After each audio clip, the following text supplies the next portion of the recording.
This episode of The Dig, like every episode of The Dig, is produced in partnership with Jacobin Magazine. Jacobin is an incredible publication, and you've probably seen a lot of what they've published online. But they also have a really beautiful print magazine.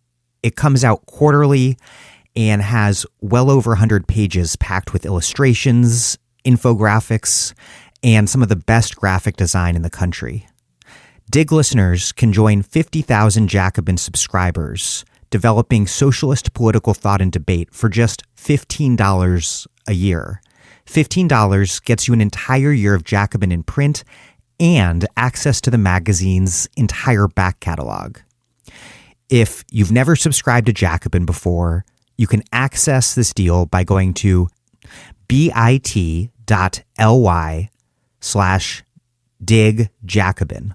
All lowercase.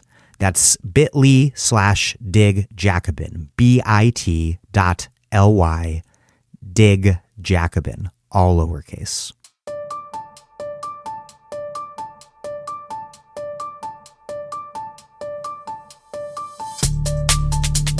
Welcome to The Dig, a podcast from Jacobin Magazine. My name is Daniel Denver, and I'm broadcasting from Providence, Rhode Island. We hear a lot about technology and artificial intelligence these days. We are talking about NatSec and mercantilist conflicts over TikTok and WeChat and Huawei and Russian social media election disinformation. A decade ago, we were awash in techno-utopianism. But today, the discourse is decidedly dystopian. We hear about how social media is spreading disinformation, how online platforms facilitate the exploitation of gig workers, and how algorithms perpetuate discrimination and bias. All of that is true, but what's often missing in the critiques is a deep knowledge of the tech world combined with attention to the underlying political economy. Few people understand these intersecting issues better than Meredith Whittaker, who worked at Google for 13 years before resigning in July 2019 after helping to organize a mass walkout. For years, she has been helping to spearhead critical research into the economic and social consequences of digital technology, while also participating in the tech worker organizing movement. Do yourself a favor and skip the social dilemma. You will be better off listening to this interview, which was conducted not by me, but by my guest host, Astra Taylor. Before we get the show moving, I wanted to pause briefly to remind you that this episode that you are listening to right now was made and distributed into your earbuds because your fellow listeners support the podcast at patreon.com/thedig. If you already support us, thank you. We make this podcast free to everyone, regardless of their ability to pay, because those of you listeners who can afford to support The Dig do so by making a monthly contribution.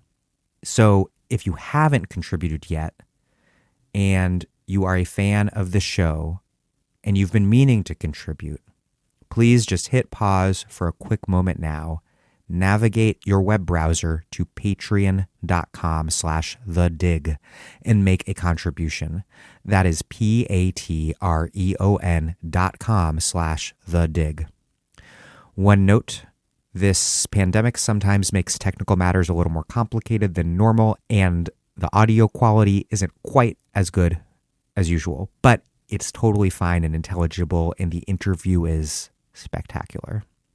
Okay, here we go. Here's Astra Taylor interviewing Meredith Whittaker. Astra Taylor is a filmmaker, writer, and co-founder of the Debt Collective, a union for debtors. Most recently, she directed the film What is Democracy and contributed to the foreword to the Debt Collective's new book, Can't Pay, Won't Pay: The Case for Economic Disobedience and Debt Abolition. Meredith Whittaker is a research professor at New York University and the co-founder of the AI Now Institute at NYU. Her work focuses on the social implications of artificial intelligence and the tech industry responsible for it. As a longtime tech worker, she helped lead labor organizing efforts at Google, driven by the belief that worker power and collective action are necessary to ensure meaningful tech accountability and a livable world.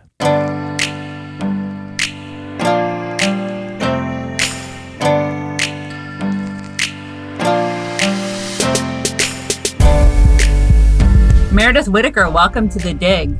Thank you. It's wonderful to be here. So I want to begin by inviting you to talk about your personal background. I think your background's so interesting and so important because you have so much authority to speak on tech issues, and you came to tech via a very interesting route, initially studying rhetoric at University of California, Berkeley. I think you told me once that you studied with Judith Butler, and wound up in the belly of the beast at Google, and have become, in my opinion, and many other people's opinions, one of the most insightful critics of technology today, and also one of the most important activists, somebody who's really active in the surge of tech worker organizing that we're seeing, which I think is one of the bright spots of the last couple of years. So yeah, just please take the floor and tell us a bit about yourself, where you come from, and the institute, the AI Now Institute that you run. Yeah, I'm happy to do that. And I'm thinking back, Astra, to a couple years ago when you and I were somewhere near NYU having a beer, and the James Damore memo, which was this virulently misogynist and racist screed from a Google engineer, had just dropped. And I was despairing about the idea of politicizing tech at all. And you were encouraging me to engage in organizing. How do we organize these people? And I had no hope for it. So let's say my path through tech has been kind of winding, and I am equally gratified and surprised by the surge of labor activity and the willingness to dissent that we've seen in the sector over the last couple of or last year and a half or so. Yeah, so I mean, my background's absolutely right. I went to Berkeley. I studied rhetoric and English literature, and I took a class with Judith Butler, but studied with her sounds a little grand, given that I was still struggling to get through Derrida and had very little idea of what a lot of that was talking about at that point in my life. And I think it's, I came from a working class background, kind of chaotic hippies, and college wasn't something that we necessarily did. I realized college was easier than retail work, which is what I was doing as a child. And I went to college, and then it was very clear to me in the sort of narrative I was living at that point, grad school was for rich people, and you definitely can't take out loans because that's a bad investment, and you needed a job. So I had a couple $100s in my bank account, and I was putting my resume on Monster, which is old school LinkedIn, and interviewing for anything. Like I was interviewing for a wire service. I was interviewing for a weird health tech startup. I was interviewing for, I don't remember, just any random job that was appearing in a Craigslist or a job site on campus or something. And Google found my resume on Monster. That's the job I ended up getting. And this was in 2006. So I kind of entered tech because it paid the most and because it was willing to hire me, right? I had no affinity for technology. I had no, I still don't really have an affinity for technology, although I've always been interested in power. And I joined Google at a point when it was much smaller, but it was much more arrogant, right? They hadn't lost. They were convinced that they had the formula for being ethical billionaires, right? And there was, something so strange about that environment, free juice in the lobby and just a bunch of men. And they were all kind of convinced of the righteousness of this mission and of the ability of doing good while doing well.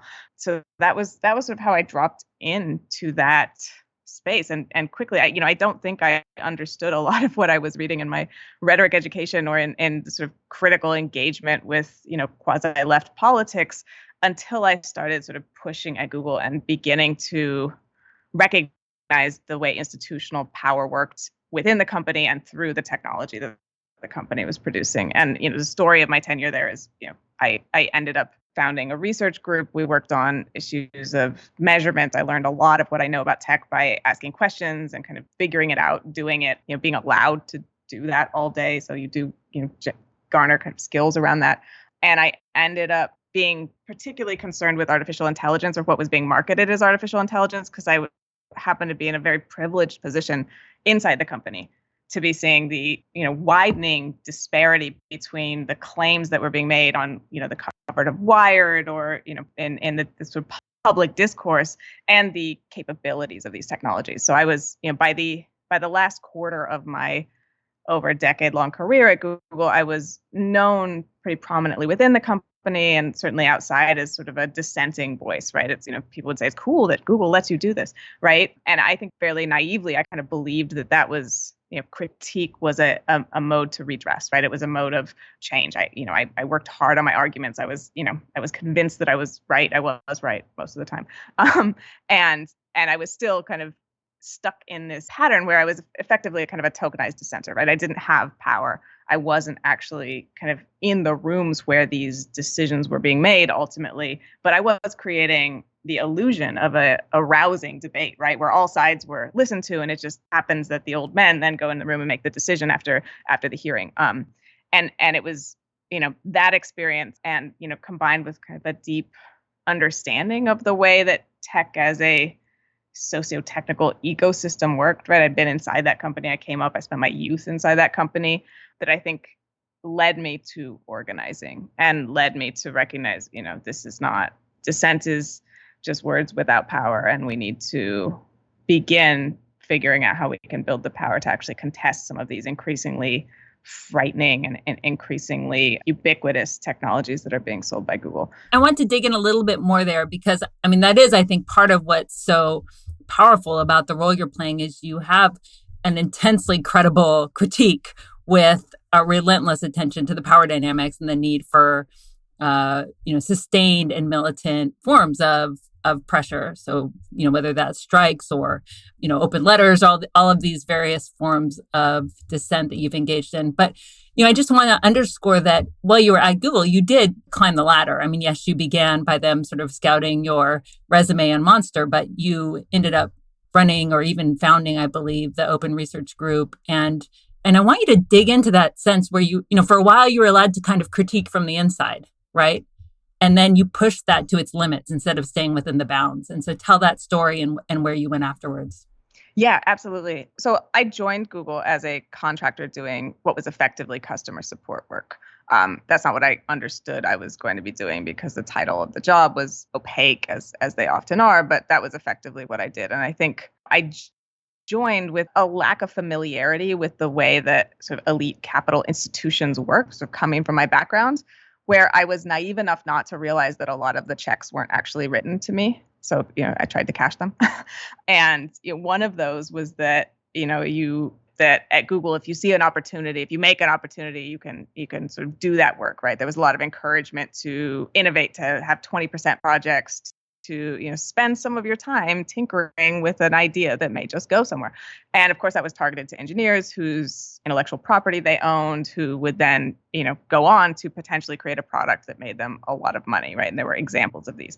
But I, of course, I didn't recognize that. So there were a number of moves I made early in my career, like riding a bike around the campus to VP's office hours asking for a new job, right? And that ended up landing me a job doing standards. And then I did standards for a long time and got really interested in the way that power and control are enacted through the process of standardization and data construction. And that's sort of where I dug in. But that led to kind of questions, right? Sort of, significant questions that need to be answered and research and infrastructure that could be done to be answering those questions. And I worked for a long time sort of running a project that I co-founded called Measurement Lab that now provides the largest source of open data on internet performance. And of course, that sounds a little bit boring, but it's like a highly charged, highly politicized or politicized form of evidence because it gets right down to how internet policy is set. And particularly maybe a decade ago, this was critically important because we were having the net neutrality debates, right? Is carriage free for content from a Google,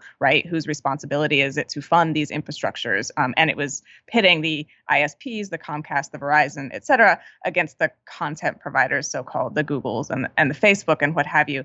And so it got right into the heart of these questions of who owns knowledge, who gets to decide how something like internet performance is measured.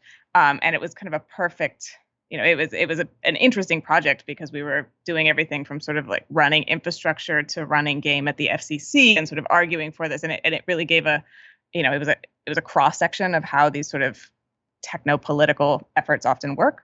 But it was also a great example of the way that the neutrality of data and the idea that science is objective were just on a day-to-day basis fundamentally contested in the way that these projects were in the way that we were running these projects. So, you would do something like change the kernel implementation on a server, right? And that would change the data that you were collecting, right? It would fundamentally reshape what you were collecting. And then that data would have a significantly different meaning when you analyzed it, when you presented it, say, to an FCC commissioner arguing, for your point, right? So I was involved at a lot of those levels and involved at the sort of messiness of all of this and the great expense that's often hidden in these projects.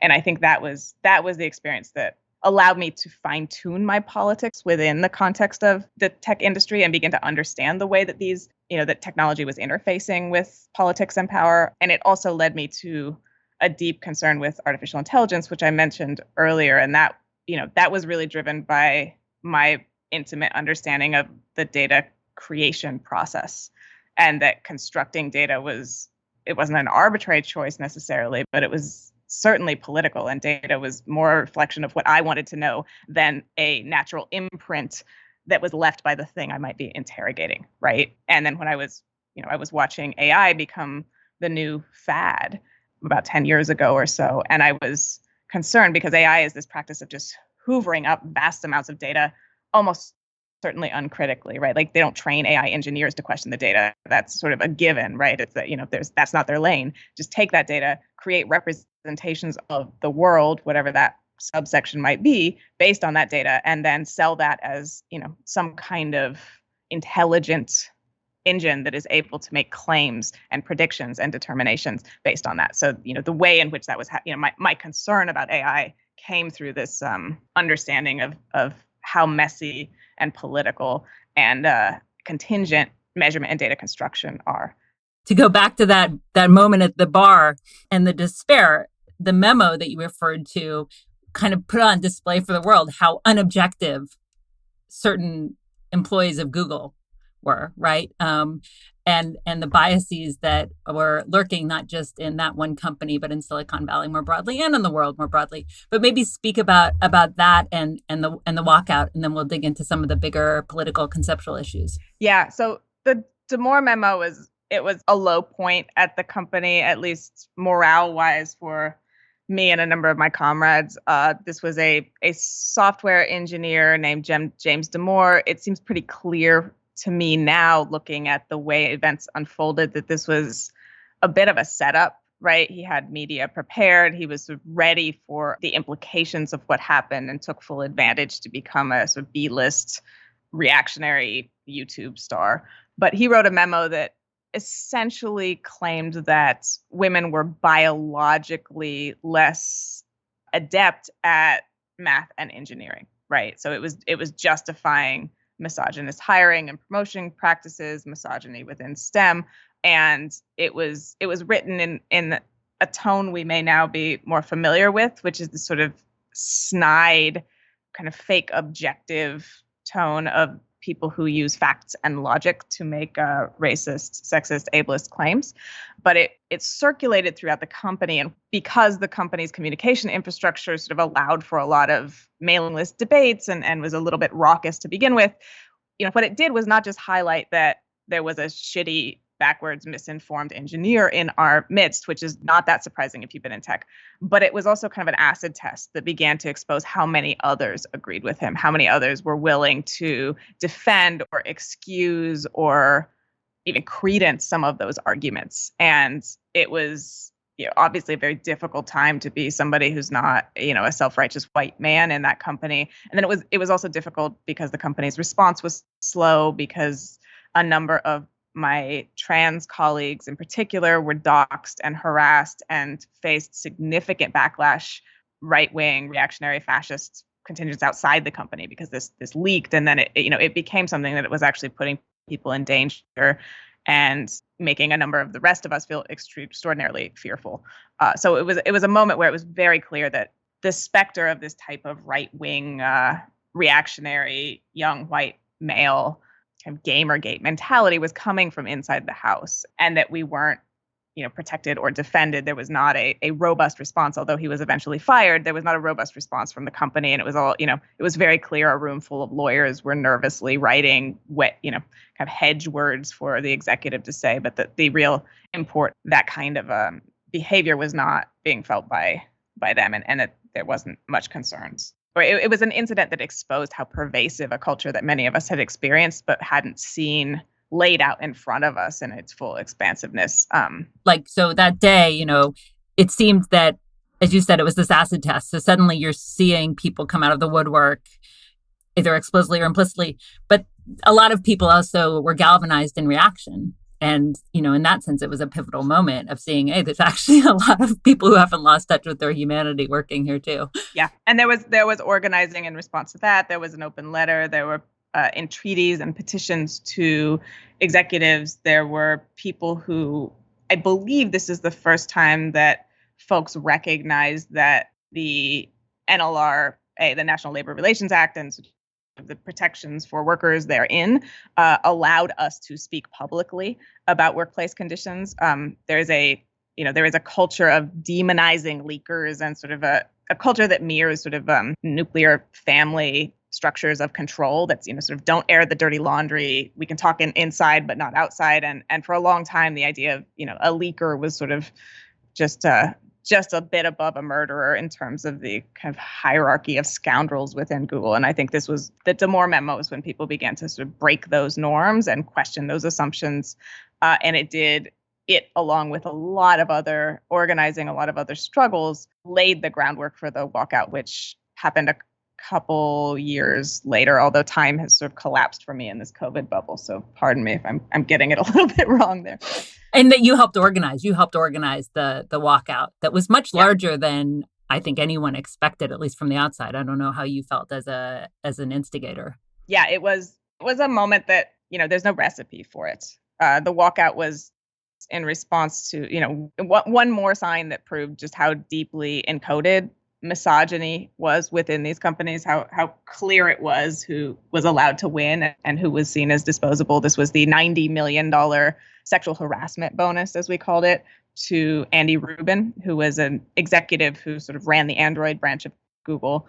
And that payout to him was revealed by the New York Times, and it catalyzed a lot of storytelling among people. It became clear that this was, Andy's behavior was pretty well known in the Whisper network. I certainly knew not to work with him before that came out. And, but it also catalyzed a number of people to begin telling their stories about how, they were harassed or abused or mistreated or passed over for promotion or treated with, racist contempt. All of these things began sort of spilling out more prominently. And my dear friend, Claire Stapleton, who had been at Google for a very long time at that point as well, floated the idea of a walkout. And I think this was Friday evening on a mom's list. And over the weekend, I started talking with some folks about it. It was organized for the following Thursday. And I had been organizing before then and was pretty committed to that militant labor organizing in tech as one of the levers that had already worked to cancel some contracts, to push back on some really bad decisions. And so my hope on that Monday going into it was that we'd have a couple hundred people out there, we'd get some media, and it would begin to sort of build this muscle, right? That we can actually take action with our bodies. We can do things other than debate or sign petitions, right? We could take the organizing into a more embodied collective form. And then Thursday rolled around and we had 20,000 people across the globe participating in what amounts to a strike that cost the company hundreds of millions of dollars. So I'm really happy about that. And I think it's, it shows that these sort of latent potentialities are there. And it's hard to predict the conditions that will allow them to flourish. I mean, it's so impressive, right? It also shows that, how much power you have to wield when you're attacking a company with a bottom line of, I have no idea what is Google's revenue in the hundreds of billions or something, the damage you have to inflict. But, one thing that stands in the way of dealing with tech power is the mythology that they've built around themselves. And so I want to maybe begin there. What do we need to demolish so that we can see this field more clearly? There was a real strong strain of techno-utopianism not that long ago. I mean, I would say it almost dominated until 2016 when Trump won. I wrote a book railing against it that came out in 2014. And yet, the sense of unease we have around tech now is kind of incoherent. So we have right-wingers railing against tech platforms for censorship. We have liberals who are critical of social media because of polarization or Russian interference or disinformation.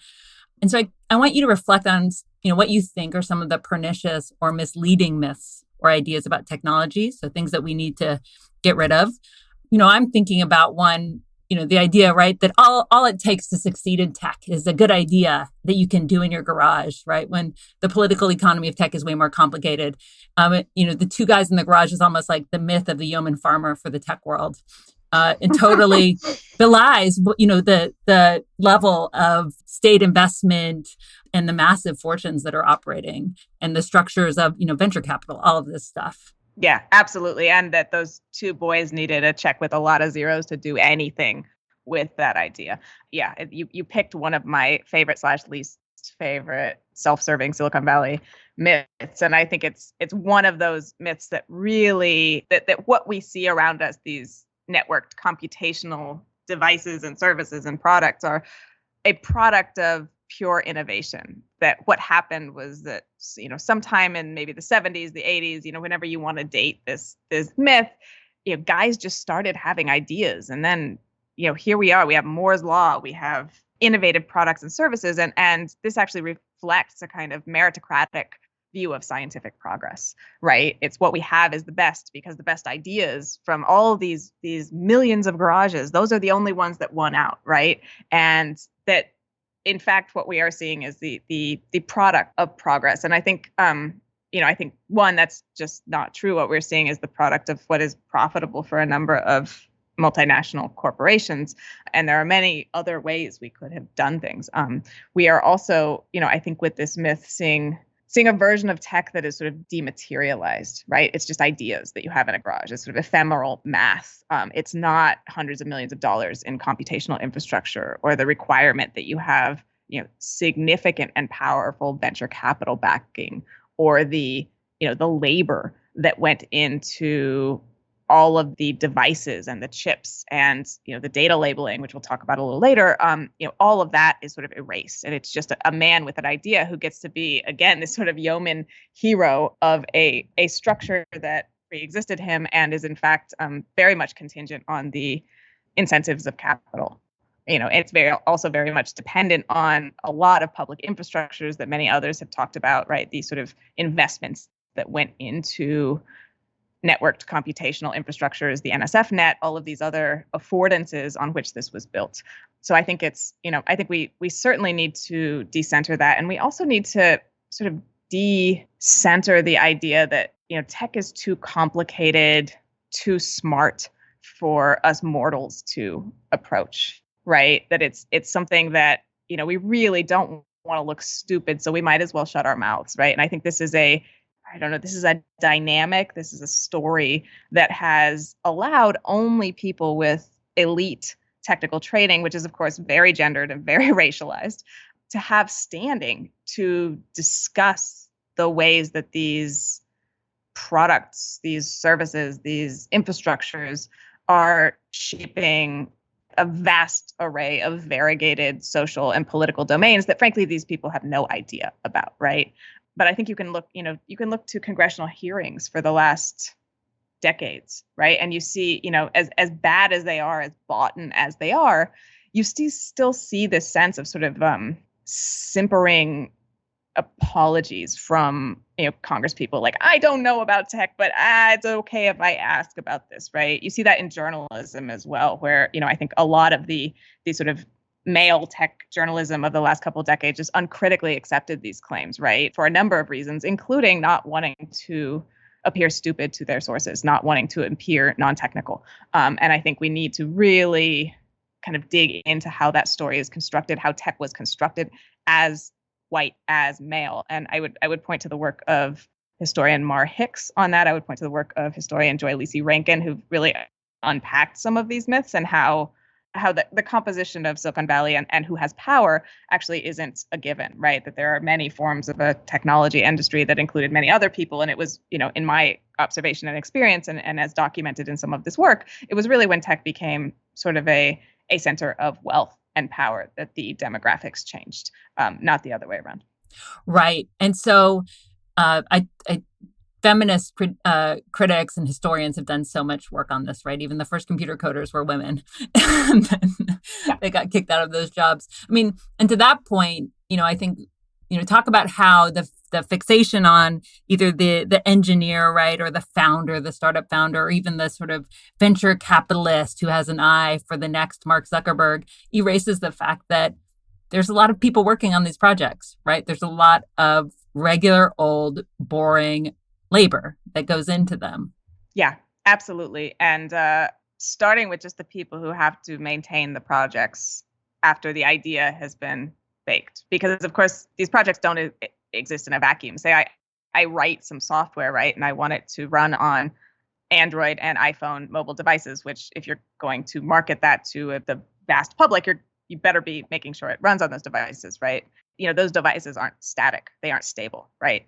They are updated every so often. And then I have to have a team of people who are making sure that my software is updated for those devices, that all of the servers running my software are up to date to be able to serve to those devices or to other environments they might need to serve to, that, if something happens with the electricity supply to those servers, that there's somebody wearing a pager who has to go down there and figure out what's going on. There are people who, thousands and thousands of people, and Sarah T. Roberts has written a lot on this, as has Lilia Rani and some other folks, but thousands of people who do precarious labeling data. They do precarious labor, kind of doing content moderation. And this is basically, I would say they're at either end of these vast automated processes that claim to use magical AI, but actually require, irreducibly require this army of poorly paid hidden human labor to fuel these products, right? And these narratives, again, sort of, they narrow it down to one singular founder or hero,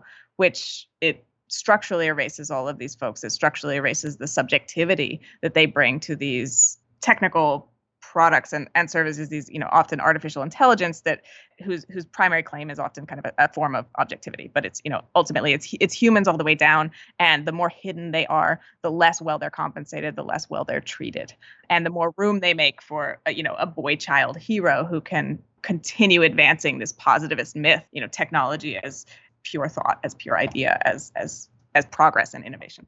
Well, dig into that, because that's the next thing, right? Is this idea of innovation, and that anything these guys come up with, even if it's fucking idiotic or destructive, can't be stopped. Or you're a Luddite who is a technophobe, ignoring, of course, the actual history of the Luddites who were, protesting not the machines themselves, but rather the fact that the machines contributed to their immiseration and starvation. But that is one of the big myths. Yeah, absolutely. I think I don't the misunderstanding of what the Luddite is always this sort of kernel of ironic humor at the core of any of that.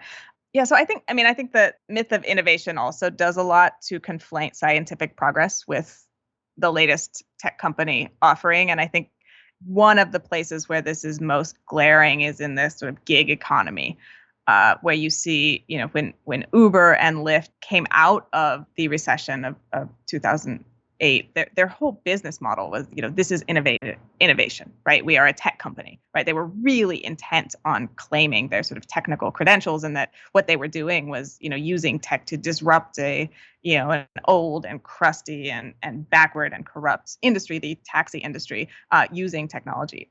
Now, as scholars like Vina Dubal, who's also a powerful organizer and just a wonderful workers advocate, have exposed, what they are doing effectively is automating a piecework system that is really bad for workers, that has been outlawed in other forms for a long time, but that they were able to do that without scrutiny by using these language of innovation and entrepreneurship, that drivers are micro entrepreneurs. And I would invite listeners to read some of her work and to look into how that slippage was accomplished, because there's nothing terribly fancy about Uber and Lyft, right? But what they've done is pool information and control in the hands of one company to an extent that no taxi service could ever have accomplished, right? And they use that to have a significant advantage in, quote unquote, bargaining with drivers who are at any moment in danger of being kicked off the platform. At any moment could have their rates slashed arbitrarily for no reason, no explanation given, no way to really contest that, right? So they have achieved kind of the boss's dream wrapped it in some cheesy, almost dated now technical language and kind of got away with it for at least a long time. I think that the movement that's happening in California and in some other places is pretty inspiring in terms of the ability to push back on that, but it has taken a long time. And I think that that language did a lot of work to deflect and obscure what was actually going on. It's interesting, actually, because it ties into the myth of the boy genius with his idea. Because one thing I learned from Bina's work, and I second your recommendation. She's brilliant, and she also occupies this space of, very incisive critic who is an organizer and knows that that's ultimately what matters. But one of her pieces, one thing I learned was that, in fact, it was taxi drivers in San Francisco who first wanted to create an app that could coordinate pickups, right? That would essentially be an Uber without the Uber founders and funders, because they recognized the need for, some new technology that would make their lives better. And I believe they wanted to call it capitalist or something like that. And then we're basically undercut because the question wasn't really who has a great idea. It's who's got the capital to build it and dominate the market, and who can break laws left and right to hold on to their market share and grow their market share and undermine their competitors. And so that's, it's a fascinating thing to remember, because it's like, yeah, people have these ideas. The problem is whether they have the resources to actually pull them off, and especially when they're not willing to engage in a mercenary business model. Yeah, absolutely. And I think that's a perfect example. Ride Austin is another, which was a kind of independent co-op model for app-based drive hailing that no longer exists. And again, it's do you have a bunch of venture capital backing you to lose money for years while you experiment with regulatory arbitrage and data-based exploitation, or kind of data-enabled exploitation?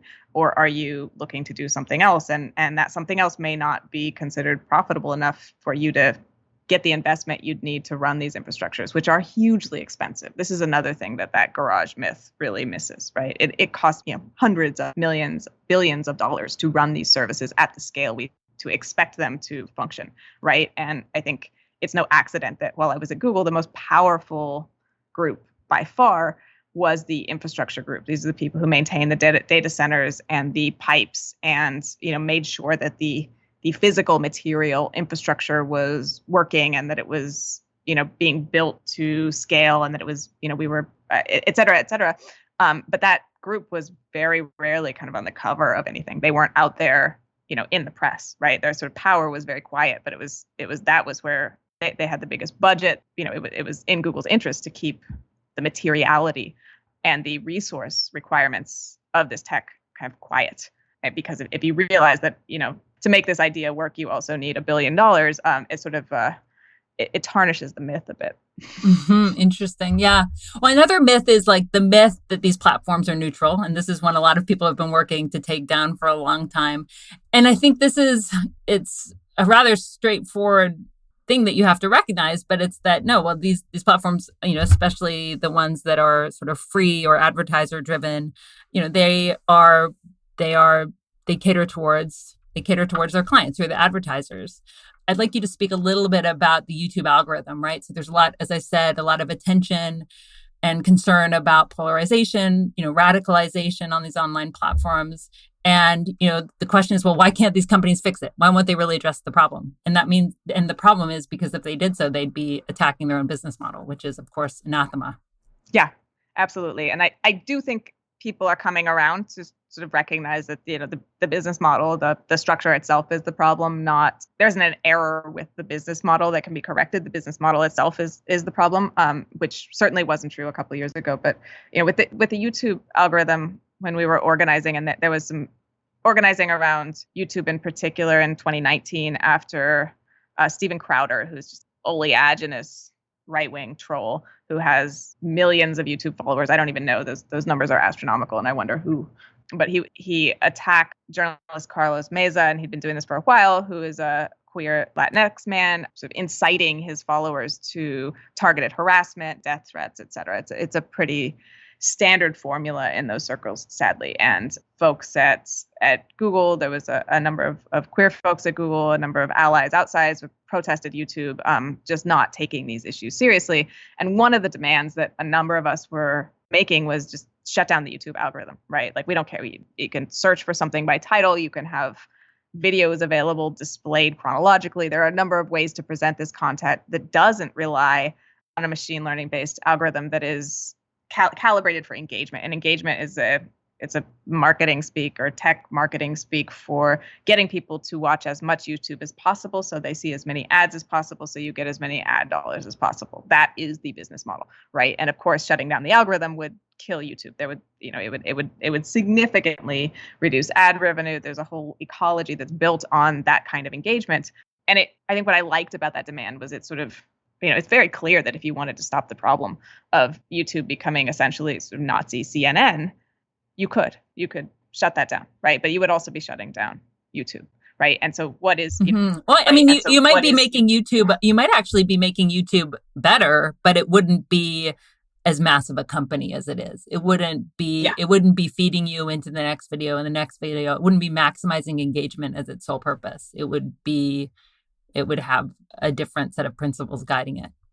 Possible. It's not possible within the shareholder-driven multinational incentives of revenue growth forever and ever, right? Because YouTube is an extraordinarily expensive service to run. They have, YouTube global caches, which are basically servers Google will send to almost any location on the globe that kind of host the most popular content and are refreshed periodically that allow anyone to get to that content more quickly. So instead of hitting a server in Mountain View from Karachi, you're hitting a server nearby and it's working better for you. It's, the traffic is extraordinarily expensive and they have the database resources are extraordinarily expensive. So YouTube would not be profitable to the degree that the executives at Google and their board are promising it will be profitable if they did this. And that, again, we can't talk about anything without talking about capitalism, but particularly this form of tech and what, how this narrows the window of available remediation, right? And we can talk about whether we want remediation or abolition at some other point. But, I think there's YouTube is one of the most instructive examples, alongside Facebook, with just how futile and performative this tinkering around the edges of this problem is, right? We'll train an algorithm to detect hate speech and all of a sudden it's, taking a bunch of leftist radicals offline, right? Or taking kids who came up with a new, form of slang offline and it's always racialized and it's always problematic.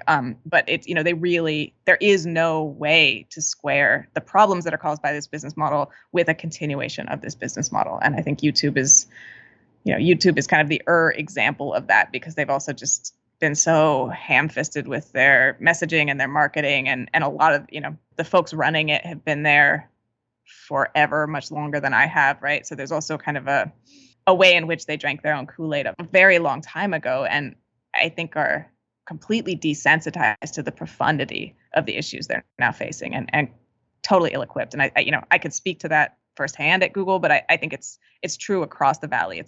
It's alarming if you listen closely to sort of how rote and how dated a lot of the ways in which people in power in Silicon Valley address these issues and just how, again, ill-equipped they are to wrestle with them. Well, we want we're speaking on The Dig, which is a proudly left-wing socialist podcast. So, how do we want the left to deal with these issues? Because I feel there are so many brilliant historians, critics, scholars, activists, and we've named some of them. There are many more. And yet sometimes I feel like the left doesn't talk enough about tech. And so maybe, where would you like to see as the sort of baseline, the starting point conversation? Where would you like to see conversations begin? What should be the sort of premises or problems that we keep in mind as we tackle these issues? I love this question, and I think it's sadly right now the reactionary far right is doing a better job. I think in part because they are well resourced and very well organized at this phase in history. But I don't think it's an accident that they have placed control of big tech at the center of their platform. Especially since that is not something that would necessarily appeal to their base, but you can't get through a night of the RNC convention.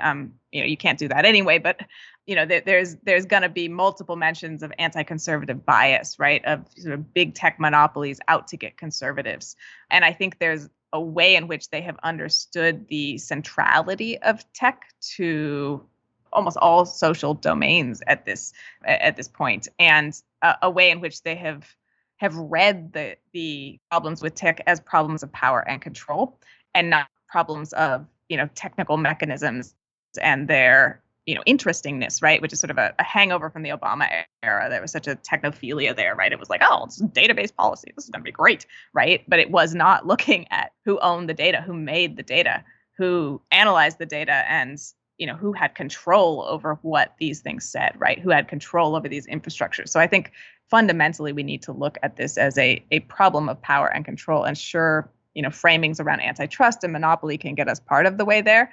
But there are reasons why breaking up systems that only work at significant scale are a bit like cutting up a starfish, right? And I think we need to think more deeply than that. I was recalling there was that day in 2017 that some people may remember where half the internet went down, right? And a bunch of popular sites went off the web, and it turned out that Amazon's infrastructure had gone down. And for many people, this was the first time that they realized like how much of what we think of as sort of the internet industry, the tech industry, actually runs on infrastructure provided by a handful of companies. So it's, Amazon and Microsoft are huge infrastructure providers, IBM, Google, some of them, but there aren't that many others. And then when you look at it, Google hosts Spotify, Netflix, Pinterest, and Slack run on Amazon. There are these big companies that we think of as, sort of players in their own right. And especially if you look at Netflix and Prime, right? Like, how is that working? Are actually leasing their ability to run a tech-based business from one of these major players. And, thinking about the kinds of power that then, accrues to these companies. It's not just that they can sort of just have leverage in contract negotiations or whatever. It's also that they're collecting data from this, right? They're collecting insight, and they are, further sort of pooling that power. I think it's also important that we look at the imbrication between these tech companies and governments, the U.S. government and others. Amazon runs the CIA's cloud. Microsoft is a massive government contractor, and so a lot of what we think about as sort of tech within, the military or other government agencies is actually being sort of repackaged by governments and built by these companies. And the reason for that is that these companies have the ability to create this technology, have these infrastructures, have spent years and billions of dollars developing infrastructures that sort of perform in ways that enterprises would expect at scale. And the government hasn't, and they don't actually have the capacity to do the same thing that the Microsofts and the Amazons and the Googles and to an extent the IBMs are doing.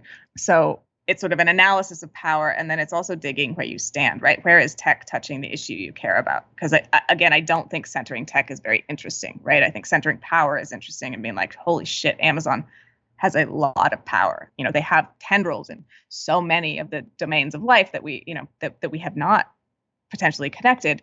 But then where am I standing, right? What issues do I care about, and where is it touching this? And how do we begin to make the connection? What is the effect of that form of centralized power on this struggle, this fight? Because we have this idea of, there's these tech myths, and then there are the sort of things that are never said, right? So, tech discourse is dominated by warnings about China, right? And internet authoritarians.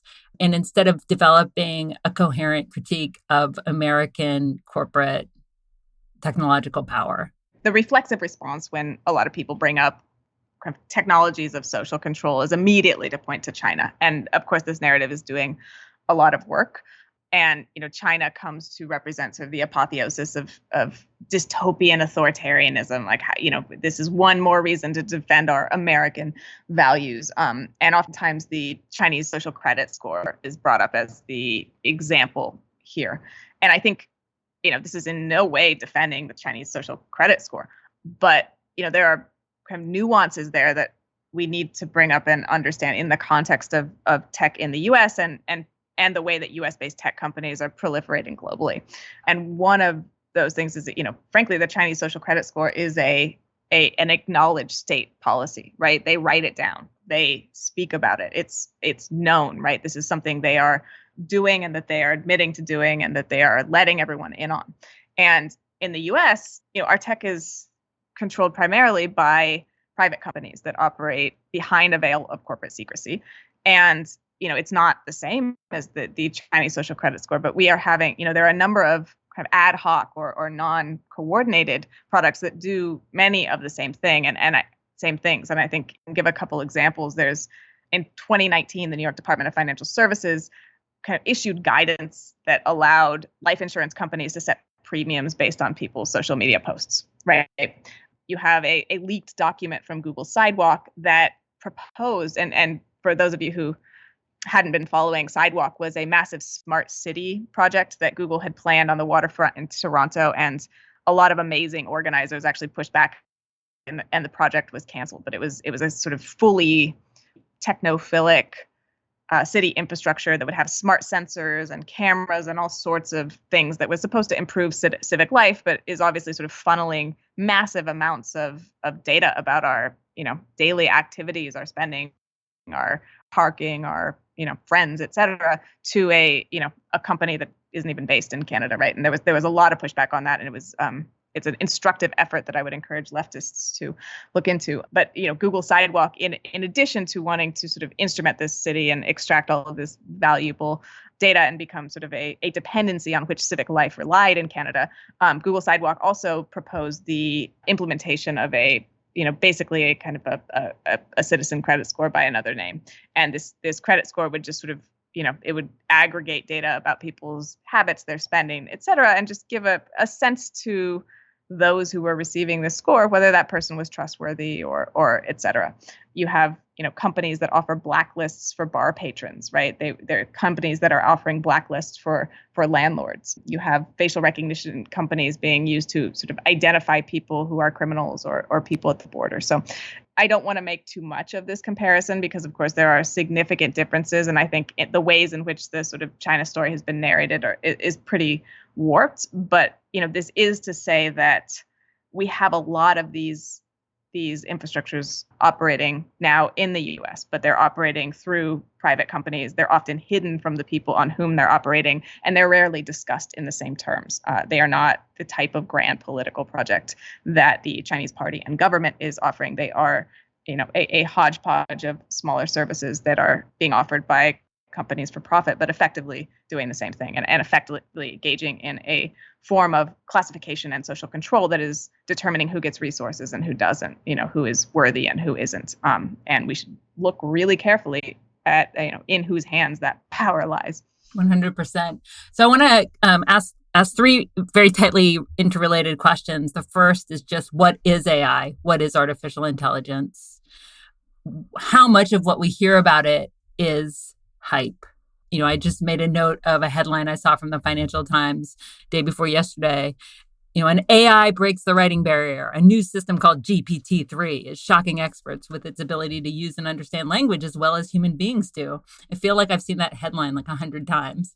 And then, why does it matter? What are the stakes in the conversation around artificial intelligence?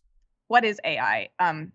That's a question I don't always have the answer to because it is such an overhyped term. It's basically a marketing term that is used to, connote data analytics products. It can be anything from some, kind of a statistical process to something that uses sort of advanced machine learning techniques, neural nets, all of that. But from the outside, it's very difficult to tell. And that's by design because AI is selling right now, right? So you get a lot of sort of janky products, both sophisticated and not sophisticated, that are sold under the moniker of artificial intelligence. But if we are talking about the machine learning based artificial intelligence, that is sort of the thing that I was working most closely with when I was at Google and now that I'm at AI Now at NYU, we're talking about a computational product that takes a lot of data, a lot of labeled data, right? And this data, the labels on that data are important because the labels are telling the system what is there, right? Like this is a cat, this is a dog, if you have sort of an image-based system, or, this is text about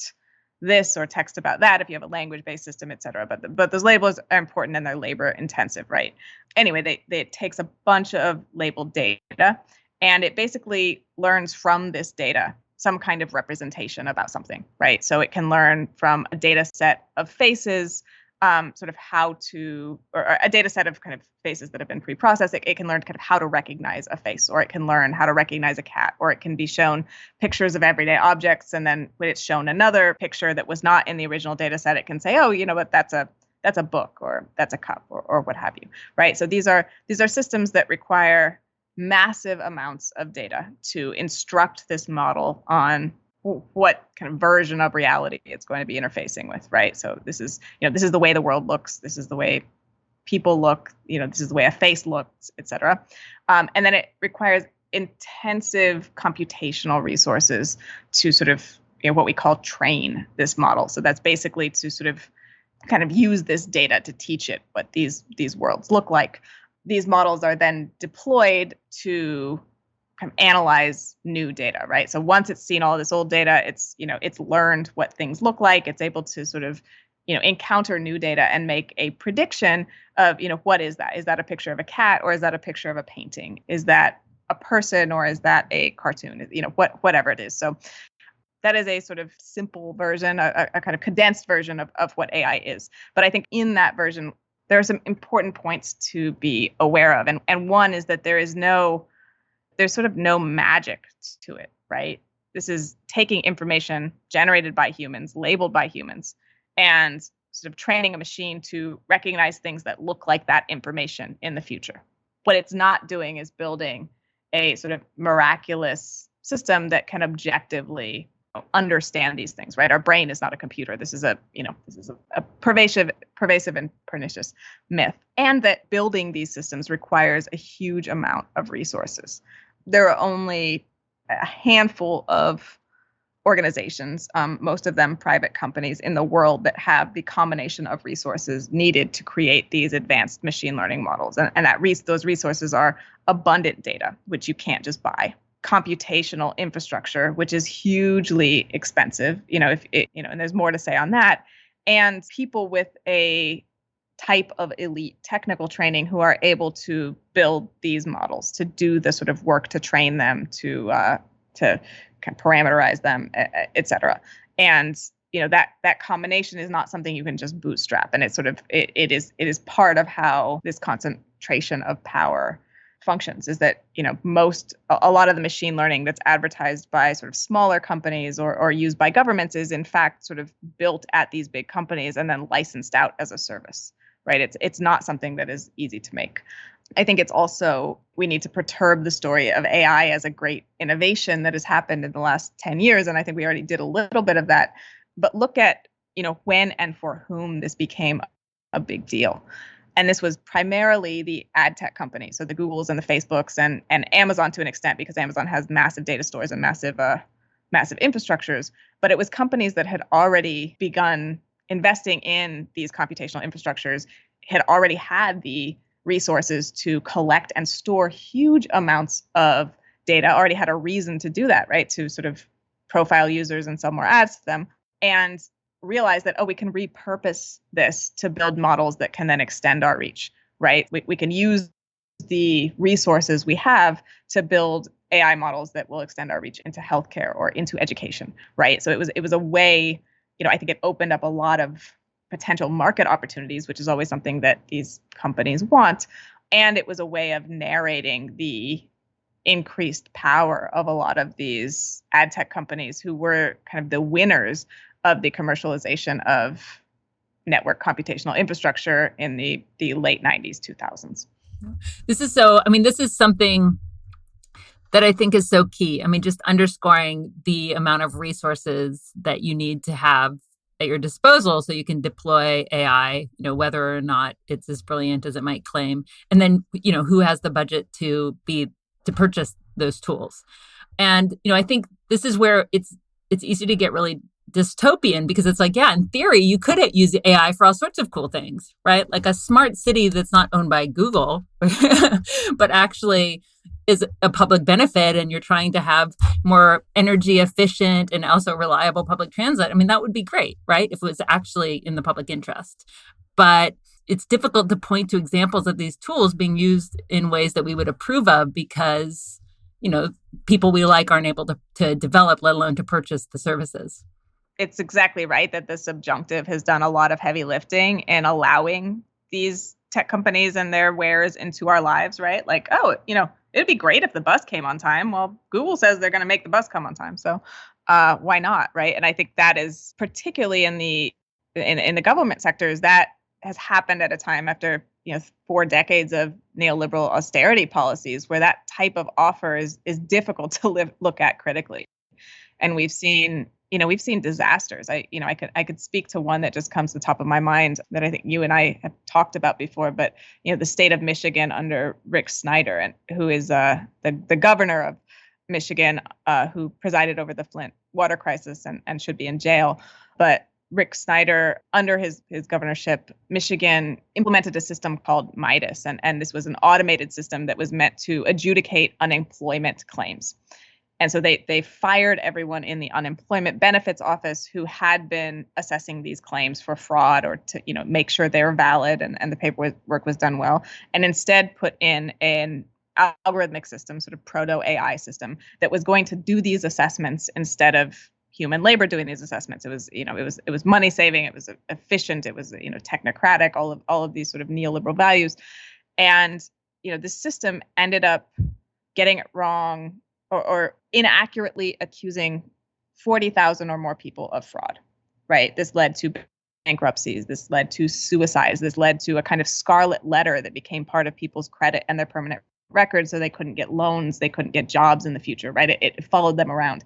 And that's where we have to talk about these profoundly high stakes of these kinds of claims, right? When there are claims like breaks the writing barrier, a new system is shocking experts, it understands as well as human beings, right? Like that's kind of silly, because this is GPT-3 is it's just a bigger model trained with more data that kind of approximates language. It's not magical. It's not sentient. It's not conscious, whatever. And we all kind of know that, and we sort of smirk at the headline writers, right?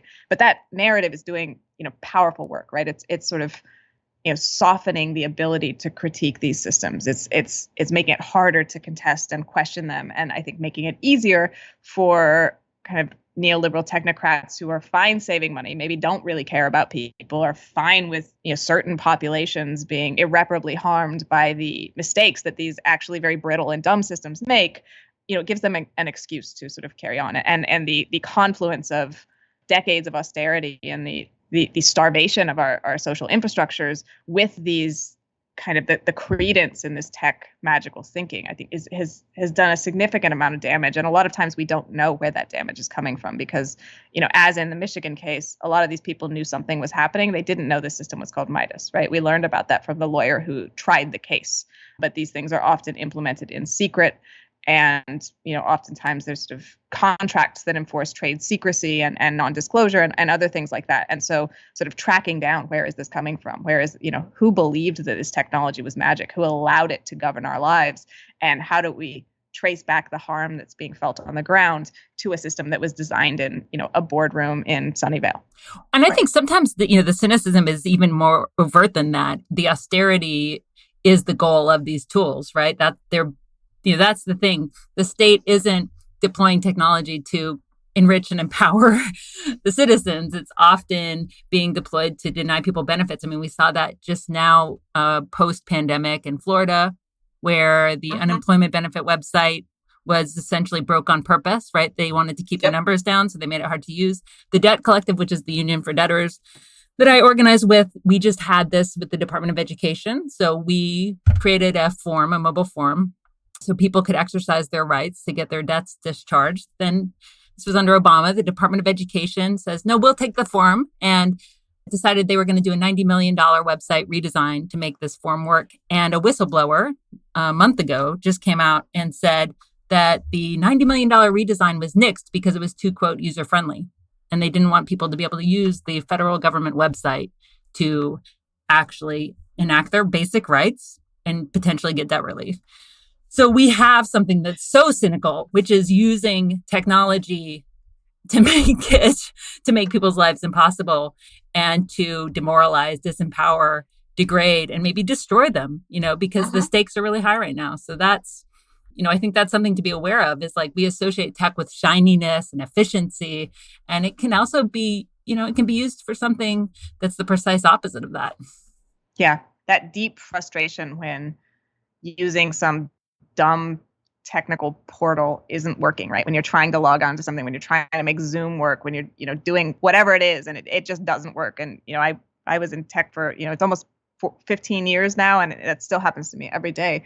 But you never really know, right? Is this error message because, there was an evil plot in Florida to keep the numbers down to save money for some reason? Or is this error message because I didn't update my OS, right? But the sense of sort of powerlessness and confusion that I think we've been trained to accept in relation to these infrastructures is, it's another thing that I think the left should, push back on. Like, why can't we contest that? Why can't we know, right? Recognizing that you may have to change entire structures and institutions to make that change. But, why isn't it possible? And why is it okay for only a handful of people to potentially have the answer to profound questions like that?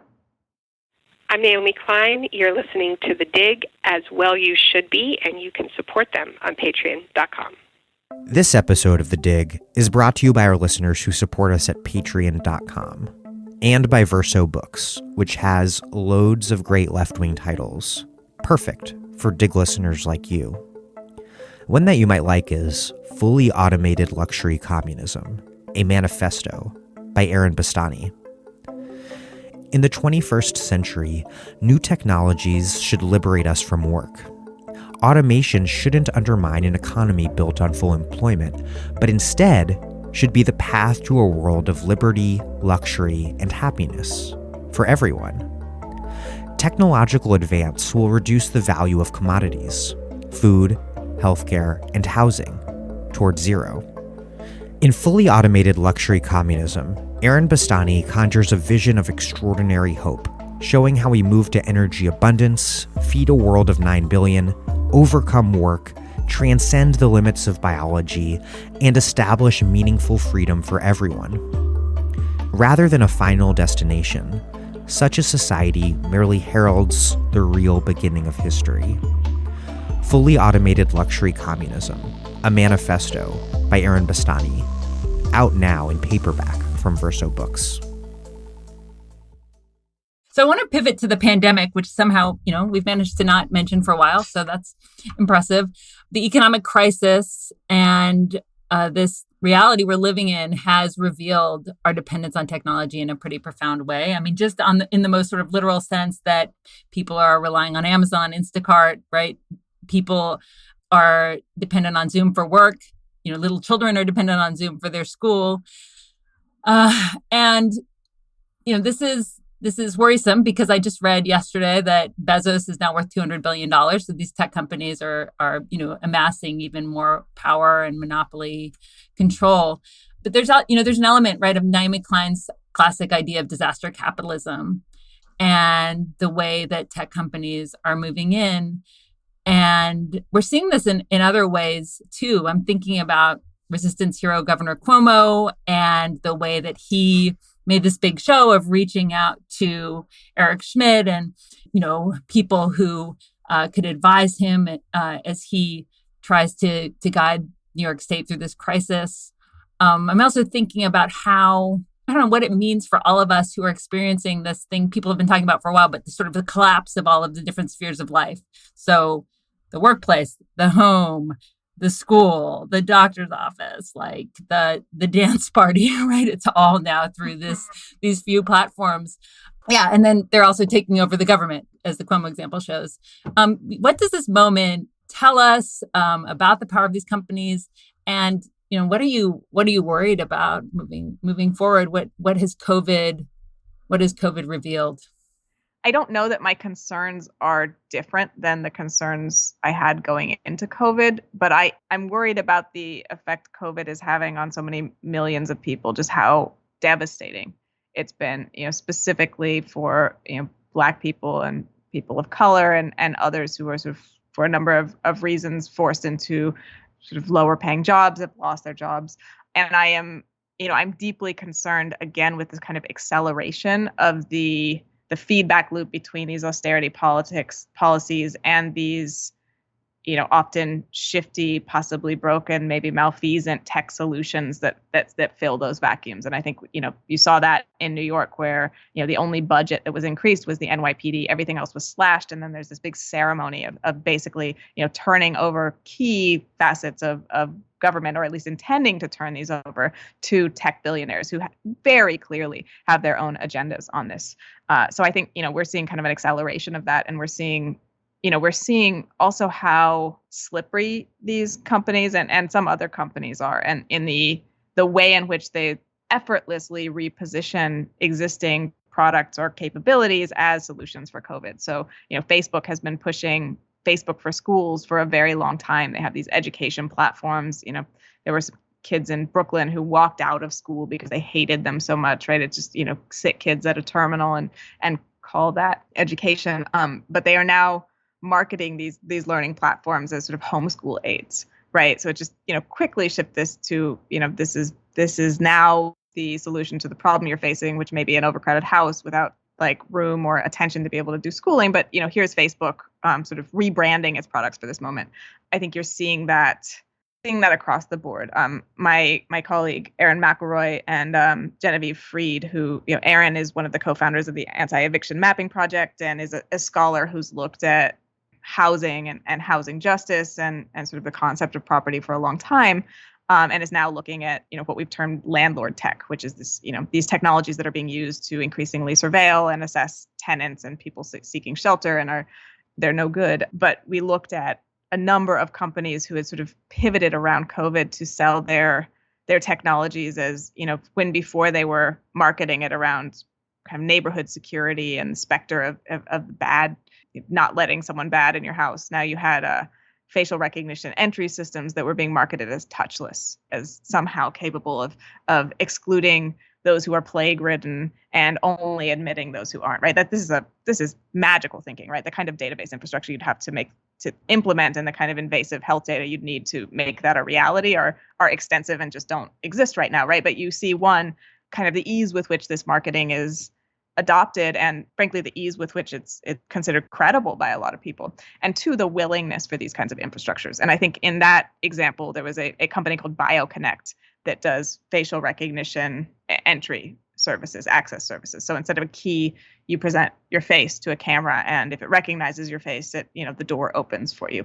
And of course, these systems are riddled with flaws. They are, contain unsurprising racial biases in which they don't work for people with darker skin, oftentimes, or more traditionally feminized looking faces, et cetera, et cetera. But the company was advertising it as a touchless solution, and was sort of prefiguring a future in which our health data would be available to our landlords, in which a private company could exclude us access to our own homes, our own communities, if test data was added to a database that said we had been in contact with someone with COVID, et cetera, et cetera. So I think what we're seeing is marketing, but we're also seeing kind of where these companies are willing to go with this and the types of futures we need to defend against. Well, and the facial recognition stuff, I mean, you just said it, but there's lots of evidence that it's even less accurate against dark skin. But then it reminds me of the open letter that actually you asked me to sign. I can't tell now if it was a few weeks or a few months ago, that had to do with facial recognition technology. So maybe say a few words about that, because it was such from the outside, you're just like, how can we be having this conversation in 2020? And yet here we are. Yeah. And that was, I was really happy to do some heavy lifting for that letter. And this was, I think, a pretty important moment in that it marked an increasing turn among scholars and researchers and people who occupy these elite positions to position themselves as organizers and to make demands and to do more than critique, right? And I think this was something I was really happy to see. And actually that letter came together because one of my colleagues, the historian Theodore Dreyer, sent out a tweet that was, like there's a study that claims to be able to determine whether somebody is a criminal as an essential trait based on an image of their face. And this is messed up, and we should organize around it. And I don't remember the original language, but she and a handful of scholars from a number of different disciplines sort of got together and drafted this ridiculously well-cited letter that was like, this is, you cannot predict criminality using facial recognition. The letter made demands. I have one line from it here that I just want to, I think puts it very clearly. And that's, quote, "Let's be clear, there is no way to develop a system that can predict or identify criminality," in quotes, "that is not racially biased, because the category of criminality itself is racially biased." And of course, the point being made here, which would be self-evident to a number of the listeners, I imagine, is that, criminality is a category that's constructed through law enforcement practices, through the carceral system. It is not a naturally occurring category, and it cannot be, it is not something that can be essentially sort of biologically identified. But even so, we are seeing kind of a rash of papers, of research, of marketing claims by AI companies that claim to be able to detect essential characteristics or sort of constructed characteristics, like the idea that someone's a criminal, based on sort of biological traits or other kind of intimate data. It's digital phrenology, basically. Yeah, basically. And this paper actually cited Lombroso, who's been widely discredited, right? So it's also showing there's machine learning takes data, it trains a model based on data, it then applies it to the world to see if new data looks like old data or not, right? That's pretty simple. Right. And so machine learning scientists are sort of taking data, right? They're taking data from all realms and all disciplines, but they don't have the training to understand that.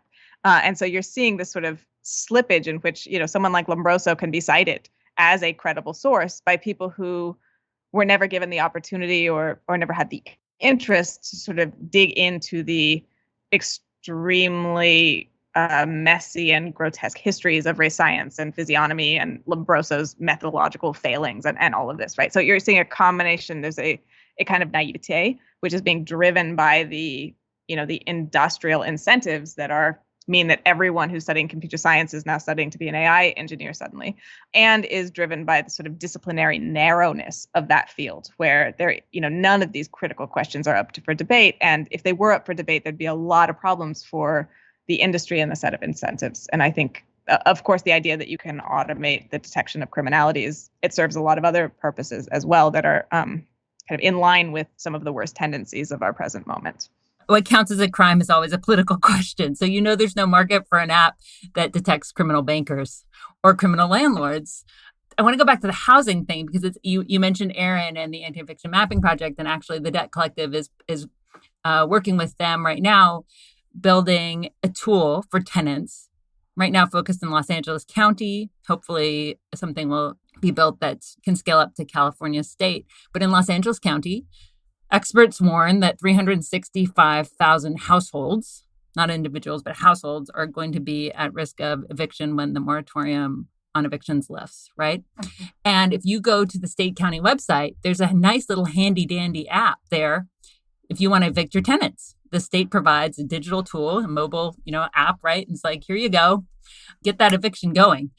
There's, nothing for tenants on the other side of it. So, and essentially, activists are having to build this from scratch, but then also trying to do something that's a bit more, interesting than just helping people exercise their basic rights, but to also then, help them organize and connect with tenants unions and hopefully build tenant power. But the point is just that there's, the landlords are being served. Landlords have all kinds of what you guys are calling prop tech, right? Property technology to monitor their tenants. Tech. I think we adopted the term landlord tech because prop tech wasn't as cute. Oh yeah, I think landlord tech is better. But there's really no tenant tech, right? Because again, it's the economic incentives driving this. But it's something where, I think one thing that's been interesting for me, I mentioned that I had written this tech critical book in 2014, is that, I've spent a lot of time since that book came out actually trying to build tech that serves a radical purpose, right? Like it kind of coming out of that and going, we're totally fucked. Capitalism has, capitalism infuses so much of the tools we use, but hey, we could still do something, and trying to figure out, how we could build tools that actually do build people power. Without being like techno fetishist about it. Yeah. And I think Anti-Eviction Mapping Project is a great example, as is the work that the Debt Collective has done. I don't think I've met people more sensitive to the amount of labor that has to go into maintaining those tech than people who have worked to build and maintain these systems for radical purposes, for helping in the anti-eviction mapping project is putting out this tool called kind of a evictor book, right? And it took a huge amount of research to figure out, who are the biggest evictors in the city. How do we, get that information? How do we catalog it in a way that would be intelligible to tenants, right? How do we begin to create an infrastructure that will allow people to more easily organize around that? And how do we do that, particularly with the rise of corporate landlordism, which is sort of concentrated power in the hands of a couple of large companies, which was something that Aaron has taught me sort of came right after the financial crash in 2008. There was just this buying up of properties and this sort of the rise of landlord tech and the ability to sort of remotely manage, control, surveil tenants as sort of fungible data points, and maybe not as your neighbors and friends. These corporate landlordism and landlord tech were kind of smelt in the same oven around the same time. And so beginning to disentangle the way these infrastructures work together and then figure out where are the leverage points for organizing, where are the leverage points for connection is, in itself a huge amount of research work. And then to, provide that as a service that has to be up all the time, right? That's going to work on the newest version of whatever, that's going to display property properly on someone's phone, that's updated when laws are updated or when ownership changes, et cetera. It's a huge amount of labor and really good work that I will continue to support. Yeah. So we can't talk. So, when you get to the question of housing, it actually naturally leads to the question of policing, right? Because so much policing is actually about securing affluent people's property investments. We see this in places like Detroit, where, after the city's bankruptcy and the financial woes, then, in order to kind of corporate landlords, wealthy investors come buy up retail in the come and buy up real estate in the city center. And then homelessness is criminalized.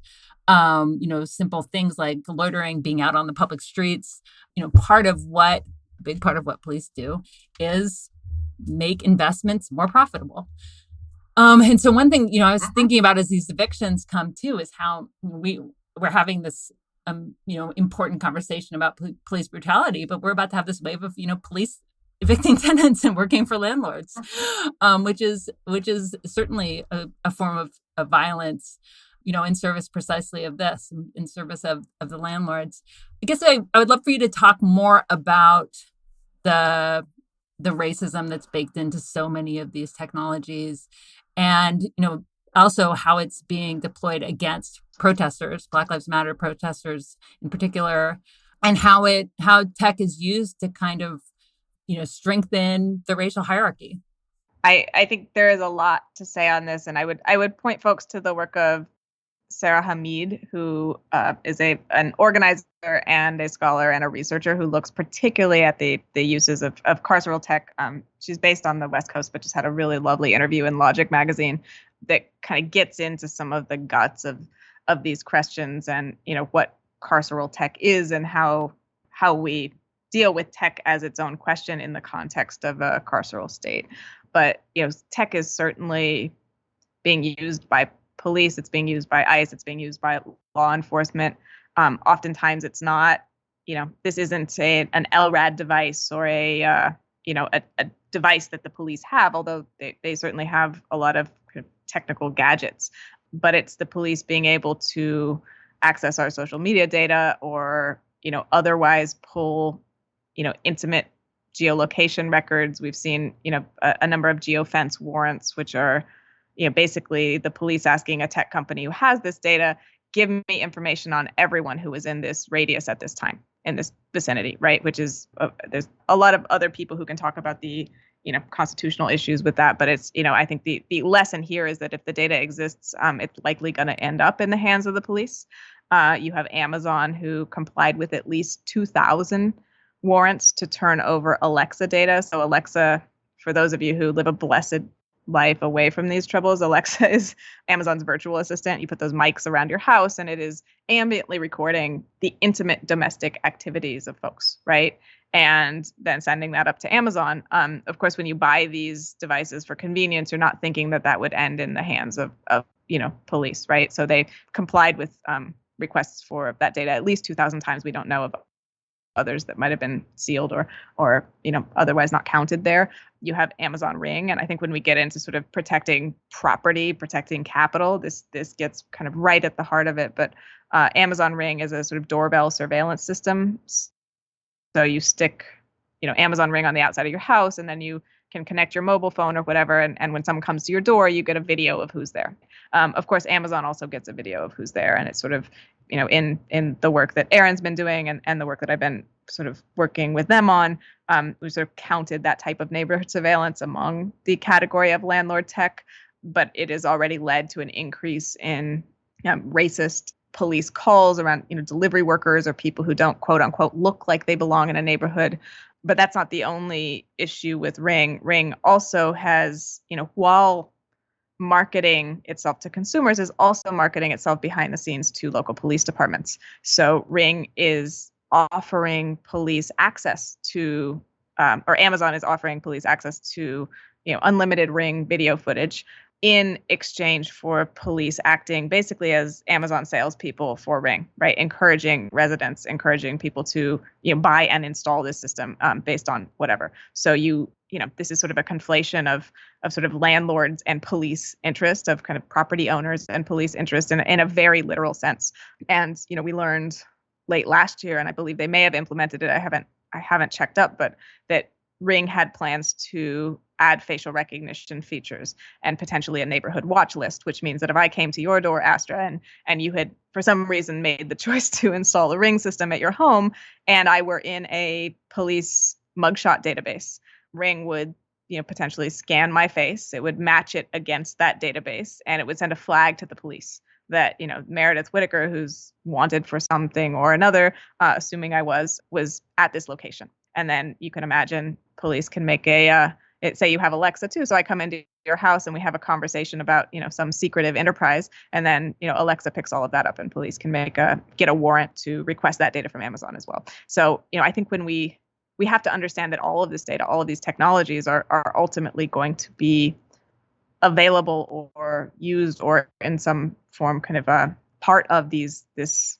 broader carceral state, and that oftentimes it's not simply the technologies that are sold directly to police, the facial recognition systems that they may use on the back end or what have you, but the way in which all of these technologies are accruing extraordinarily personal information, extraordinarily revealing information about us as we go about our daily lives, sort of taking advantage of a convenience or simply being scanned as we walk through places. And all of this is, due to the way that infrastructure and power and data are concentrated in the hands of a few actors in particular, is becoming increasingly available to police and law enforcement.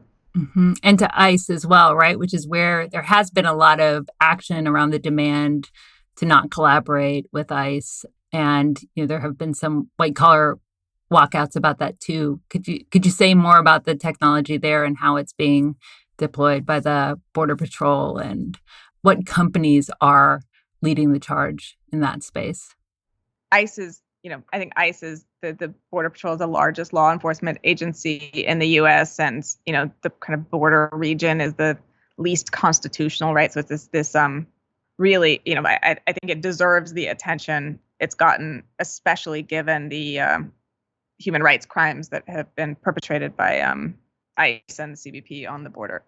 But effectively, ICE has been supercharged, is a term I've heard, due to their ability to access technologies of surveillance and tracking and surveillance, tracking, detection.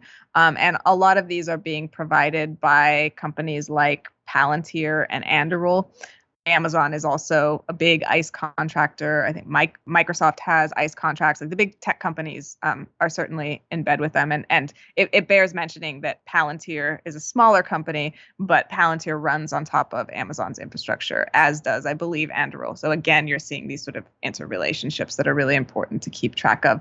But Palantir in particular provides kind of surveillance for ICE agents. And this type of surveillance has allowed them to kind of suck in a lot of data about individuals, about families, about networks and communities of friends, and to use this to sort of target and identify specific people. So, a lot of times the comparison that I've heard is, in the past, ICE would maybe engage in workplace raids, right? But they weren't showing up at your home. They weren't showing up at your child's school. They weren't showing up at your doctor's when you had a hospital appointment. They weren't showing up at court when you had a hearing. And these technologies have allowed them to sort of expand their range and expand the type of terror that they are able to inflict on immigrant populations and Latinx populations and others who are deemed sort of not belong by whatever rubric they're using, which is, of course, deeply anti-Black and deeply racist. This ability to expand their reach has led to an ICE that is showing up at people's arraignment hearings, is showing up when people are sick in the hospital, that pick up parents in front of their children's school and leave kids waiting to be picked up by a relative or by whoever else. And what this campaign has done, which is this No Tech for ICE campaign, which has been led by the organization Mi Gente with a lot of solidarity from tech workers, is connect these terrorizing practices that are being executed by ICE to the technology that is enabling them, and to begin to connect the experience of people on the ground. What does it feel like to be, hunted, to not feel safe leaving your home, to not feel safe meeting your friends, et cetera, with the technology and the kind of marketing claims and all of that are actually enabling those abuses. And I think it's a model for the kind of organizing I'd like to see more of, right? It takes the expertise of the tech worker, of the people who have this sort of rarefied view inside these rooms where these decisions that are often secret are being made, and it sort of combines that with the deep expertise of lived experience of the people who are actually going through those. And there isn't a way to compromise on either of those. I think, when we think about this organizing, we need both. And, there's no way for a programmer to hypothesize about what that would be, right? For somebody in tech to, assume they understand that experience or the implications of the technology they're building unless they live in those environments.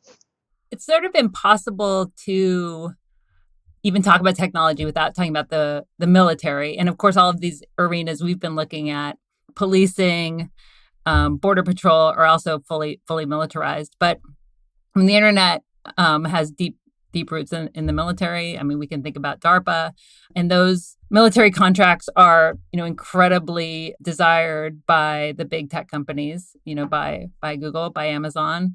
Can you talk a little bit about that deeper context, and then specifically your experience and the story of Project Maven and what that was about and what it signified? I see a kind of Venn diagram between policing and the military, in which there's certainly overlap there, and there's a lot of try it in police forces in the U.S. and then port it to places that might be deemed similar outside of the U.S. or import military technology and for police use or law enforcement use in the U.S. So I would see these as certainly a continuum, and that was actually one of the arguments we made when we were organizing around Maven is, we are building these technology for, if we are building this technology for the Department of Defense, we need to also assume that we are building it for domestic police forces. And can we reckon with that as a conscious choice and not something that we are, avoiding as we rush to sign this contract? But I think the history around the military, often the fact that the internet was initially sort of resourced and funded and built by the military, is used as a justification that it's actually not that bad that tech companies now contract with the military, right? It's all coming back home, and would you like the internet not to exist, small woman? They will say to me. And I think what you have seen is certainly there was a lot of military investment, there was a lot of public investment in these networked infrastructures back in the day, and then large companies kind of commercialized these infrastructures and sort of built them out in ways that were profitable. And that is what we call tech now. And government didn't do that, right? Government actually doesn't have the resources that these companies have. And that's I made that point earlier, but I think it's an important point to emphasize, is that you can't just bootstrap massive amounts of data. You can't just invent that out of thin air, right? You don't have the pipelines, you don't have the infrastructures, you don't have the market reach to sort of collect that, right? And make use of it. Neither can you just sort of build from scratch without extraordinary expense, both in terms of buying the material infrastructures and in terms of the people needed to run them and continually calibrate and tend to them. You can't just build these massive computational infrastructures. And if you're the military or the US government, it's going to be really hard to hire these rock star level AI engineers who at this point are demanding kind of football player size salaries, right? So there's a kind of confluence of things where, the tech companies, the Amazons, the Googles, the Microsofts, et cetera, have these affordances. And the US military, the US government doesn't, although they have, a lot of money, et cetera. It's just not, it's not possible to kind of get that magic trifecta. And so there is there's a desire on the part of the military or the government to kind of get their hands on some of this. And it was, I think it was back in 2011, it was a big deal when the CIA decided that instead of to build their own, they were going to license their cloud from Amazon, right? And it was because Amazon could do things they couldn't do, right? And that is only, that's sort of continuing. And it's continuing in the context of a sort of decade plus long entree that's been made by people like Eric Schmidt to the kind of military elite. And, trying to sort of figure out how a company like Google that is sort of all primary colors and sort of saccharine human good language, right, could sort of work with the military. And I think it's, in the past years, these big cloud contracts, like the JEDI contract, which is a massive cloud contract that Google was competing over with Amazon and Microsoft. Microsoft eventually got it, but it's on hold now. It's a big mess. But these big cloud contracts have been seen, particularly by, Google and companies who weren't in the sort of government infrastructure provisioning market before then, as a way to expand their market reach and as a way to get these, it's multi-billion-dollar contracts oftentimes, get that money, which would be much harder to get from sort of licensing infrastructure and services to, companies or whoever else is going to use them. So there's been a big push for these types of contracts. And my experience at Google was sort of kind of when I threw myself into organizing was around the Maven contract, which was a secretive contract that Google had signed with the Department of Defense to build AI-enabled drone surveillance and targeting technology. And, it was actually, I think we had a lot of advantages organizing around that because they had handled it so clumsily. And it was so anathema to Google's kind of marketing self-image, right? That it wasn't hard to argue, in that context. There were a number of us who were sort of convinced of the evils of imperialism and we're certainly against the drone war and all of that. But I didn't have to convince everyone to become leftists, right? There were a lot of people who simply, wherever they were coming from, didn't really want to work on military technology. A lot of people who also understood that, because they had studied this stuff and been immersed in it, that this technology didn't work to do what it said it did, right? A lot of people who, weren't US citizens or weren't nationalists, even if they were, who comprised a workforce that was global, right? Who didn't want to contribute to the US military apparatus. A lot of people who had gotten sort of, kind of squeamish after Trump was elected and started thinking about, government and military power slightly differently. So, I think we organized and won. Google canceled that contract, and in canceling that contract, sort of foreclosed on their opportunity to sign the bigger JEDI contract, which is like Maven was sort of a try before you buy, see if Google can work with the U.S. military, and JEDI was the prize. And they, it was very clear they weren't going to get that, so they made a statement that, because they are ethical, they will not be bidding on it. It was an interesting story in which we won because we won, and it was real good, solid organizing, and I'm super proud to have worked with those folks.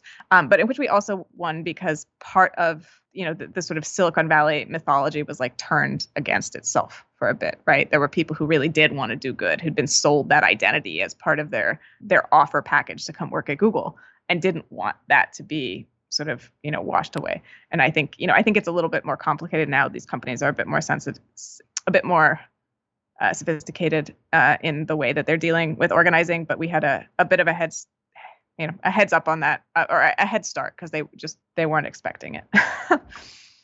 That's a great segue into a deceptively simple question, which I want to pose to you next. Who is a tech worker? This is a question that actually came up. There was a project I was working on with my colleague Sarah Myers-West, who's done a lot of work on these worker issues and on surveillance and other. She studied tech for a very long time, and Varun Mathur and Genevieve Fried, and we we were, doing a kind of research effort around tech workers, and I'm involved in that, and it's it's something to think about. And in one of the early meetings when we were convening this group and sort of reading about this, that question came up, and it was surprisingly hard to answer. And I think it was almost excitingly hard to answer, because suddenly it was like, well, we have to include the contractors, right? Because companies like Google are, it's more than half of the workforce is contract labor. So sort of disposable, precarious, less compensated, given fewer benefits, et cetera, than full-time workers like I was. And, we would have to include contractors. Well, then we would also maybe want to include, the click workers or the content moderators who are sort of hired offsite through third parties. And then would we want to include the people who are building the hardware? And what about the folks whose lives are being mediated by this technology? So people who, may not be working for Google, but who are working for a company that is using Google technology to monitor and control them and otherwise sort of mediate their livelihood. And, it began to sort of expand this sort of window of possibility for solidarities that I really loved. And it was, we are all sort of our work and our livelihoods are interpolated by these systems. We are seeing an increase in sort of worker control through tech, these worker monitoring platforms that are proliferating under COVID, which, take a screenshot of your desktop every 5 seconds, log all your keystrokes, are tracking your location to make sure you don't sneak out of your house for a breath of much needed fresh air, et cetera, right? Those are tech workers. Well, we would, consider Amazon warehouse workers, tech workers. We would consider the people who are piloting the ships that carry the heavy metals necessary to build the chips. Could they be considered tech worker? And it's not to expand this term into meaninglessness or to apply it to people who don't self-identify with it, but it is, thinking with this question does lead us to be able to map surprising solidarities. And I think that's going to be imperative if we want to, recognize the way that, being a worker has changed, the way that tech has, in the case of gig work, in the case of, a lot of the tech-enabled surveillance, et cetera, the way in which it's created a lot more opportunity for deep precarity in work, in labor, and a lot less security with the sort of identity of worker, right? We don't go to the same shop floor every day, but we are tracked by the same couple companies. And we may, work for them or contribute to them in different and interesting ways. And what would it look like to then understand those connections, to map those connections and build sort of bonds of worker solidarity that aren't as rigidly defined by who signs my paycheck or, which union dues do I pay, but, more clearly defined by what types of leverage can we together exert on these power centers that at this point have more control of our lives in some sense than, the governments of the nation states we reside in. And there's been so much work. I mean, you're hinting at this, right? So much work done to convince people they're not workers. There's always this sense of, no, you're this is reflected in the law, I guess is what I'm trying to say. You're not an employee, you're an independent contractor.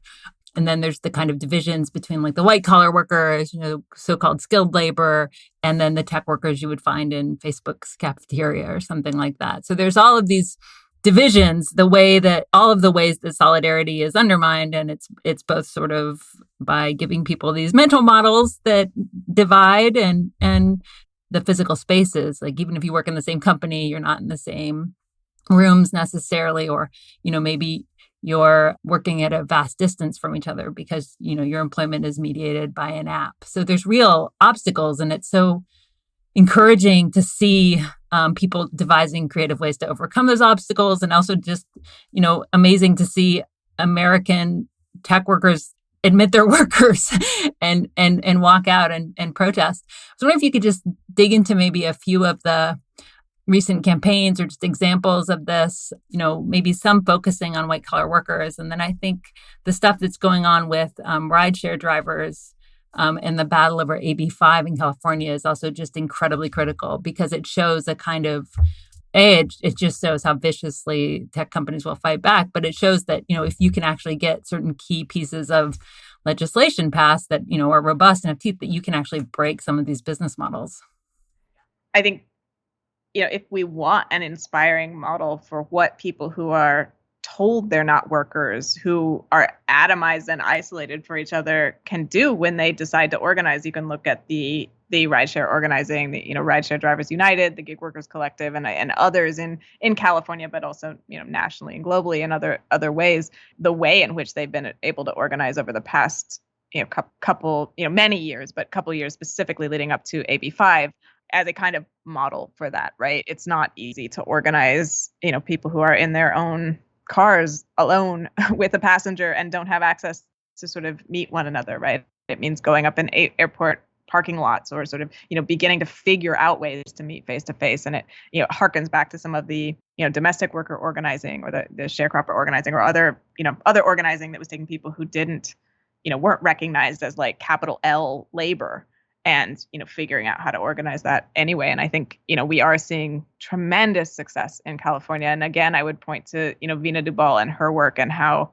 instrumental it's been in this. There was a law that passed in 2019 called AB5, and essentially what this did is it required companies like Lyft and Uber and other sort of app-based gig companies like Instacart, DoorDash, whatever, to classify their workers, so the drivers, the delivery people, as employees and not as independent contractors. And this is something that Veena was very instrumental in helping push forward and helping draft some of it. And for her trouble, she's now being targeted with targeted harassment that's pretty vicious, orchestrated by these companies' PR departments. But this law passed. It was monumental. There's now a huge struggle over enforcement. There's been millions and millions and millions of lobbying dollars poured into trying to prevent this law from going into effect, because of course Uber and Lyft in particular can't run their exploitative business models if they treat their drivers with sort of dignity, if they give them the stability of benefits and predictable wages and working hours, et cetera.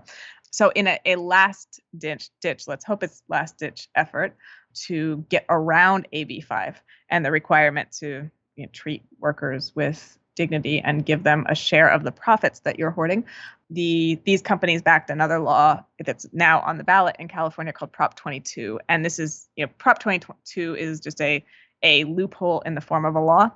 It creates a carve out where app-based drivers will not be reclassified under AB5. So it lets Uber and Lyft and any other company doing app-based ride hailing off the hook for AB5. And there's a fierce campaign right now. There's the No on Prop 22 campaign, which a lot of drivers have organized around. A lot of the organizing heat is going into defeating this law.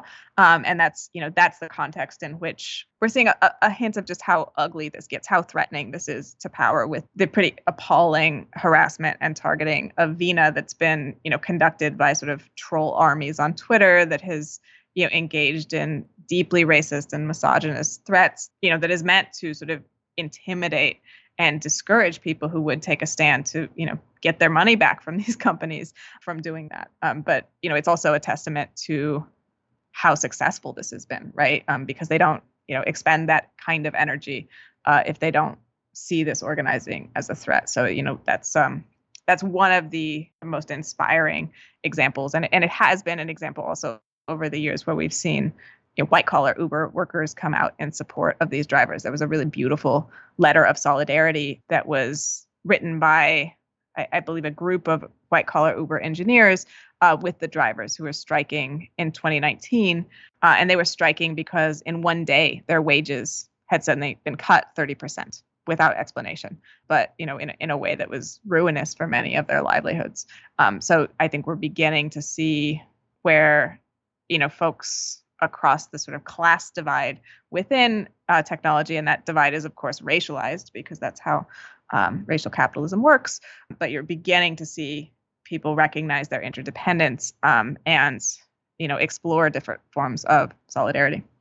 The AB5 fight is just so fascinating, though, as you said, because they really are pulling out all the stops. I mean, I think Uber, Lyft, DoorDash, I can't remember what other companies committed a war chest early on of over $100 million to fight it. It seems like it's grown because it really it does get at the heart of their bullshit business model. I mean, these companies, they're not even profitable even by exploiting and underpaying people. I mean, they're basically just these like Rube Goldberg machines for taking investment money and then funneling it to the founders or the people at the top. I mean, it's just incredibly strange and an example of capitalism's irrational nature that this is held up as like the business model of the future. I mean, it absolutely makes no sense. And the thing that does make sense is saying, hey, gig workers are workers and they deserve the basic protections, that any worker does. And the fact that, they can't even handle that. And the fact that we have to fight, to have workers be called workers kind of it shows where we're at. And just the antics they're willing to go to. So they're now threatening to pull out of California altogether until November, I think is the date. And they wrote a letter to the mayor of San Diego, I believe. And it just made it sort of cranky toddler histrionics, and which many on Twitter pointed out as like a capital strike and is illegal in many countries, but nonetheless they're willing to withhold their services until they get what they want. So it's I think it does show just how broken these models are and how dependent they are on exploitation. Like, this really doesn't work to make whoever the four guys at Uber who are rich if it's not exploiting hundreds of thousands of workers. And it's doing that by, through these sort of myths of tech entrepreneurialism and innovation. It's doing that through regulatory arbitrage. It's doing that because we live in quasi-failed state in some sense with regards to worker protection and our social safety nets, et cetera. And it's, it just really resonates with, like, it's common sense that these folks should be treated as workers and given the, affordances of workers. And the reaction we get tells us just how far away from that vision these business models are. Already kind of getting at one of the final questions I have for you, which was, how is big tech responding to pushback? So, in one way, they're responding incredibly viciously. I spoke to one of the organizers of Rideshare Drivers United in Los Angeles in February. She was also telling me that she was being harassed by these agents of Uber and personally threatened and being smeared online. So there's that. There's been a lot of documentation of the way Google and other tech firms are increasing their lobbying footprint in Washington, D.C. So, building power on the inside in the good old fashioned way. They're participating in a kind of revolving door, hiring, folks from the Beltway. So that's one response. How else is big tech responding so that we can be smarter in our organizing against them?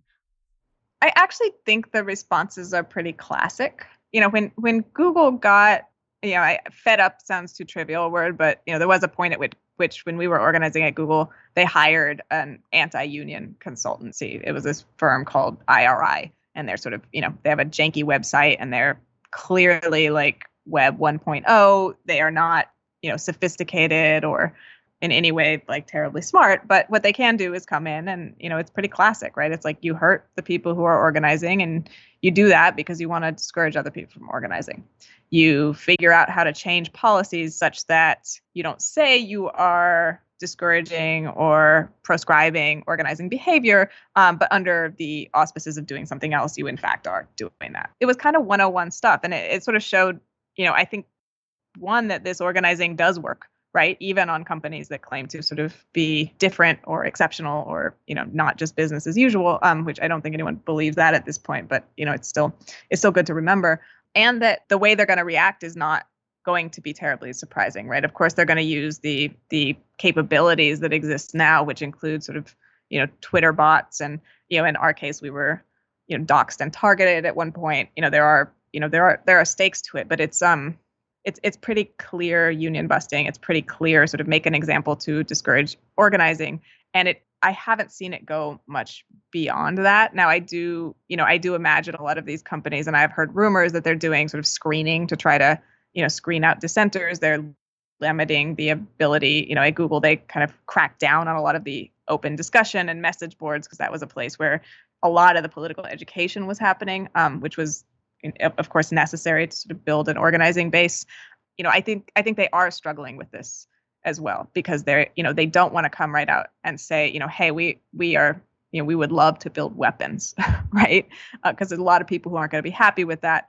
At the same time, they want to get the money from building the weapons. So I do anticipate a lot more subterfuge, sort of, going through subcontractors, breaking companies up, doing sort of, corporate architectures that allow them to sort of split their identities in certain ways that will make it harder to track those types of activities.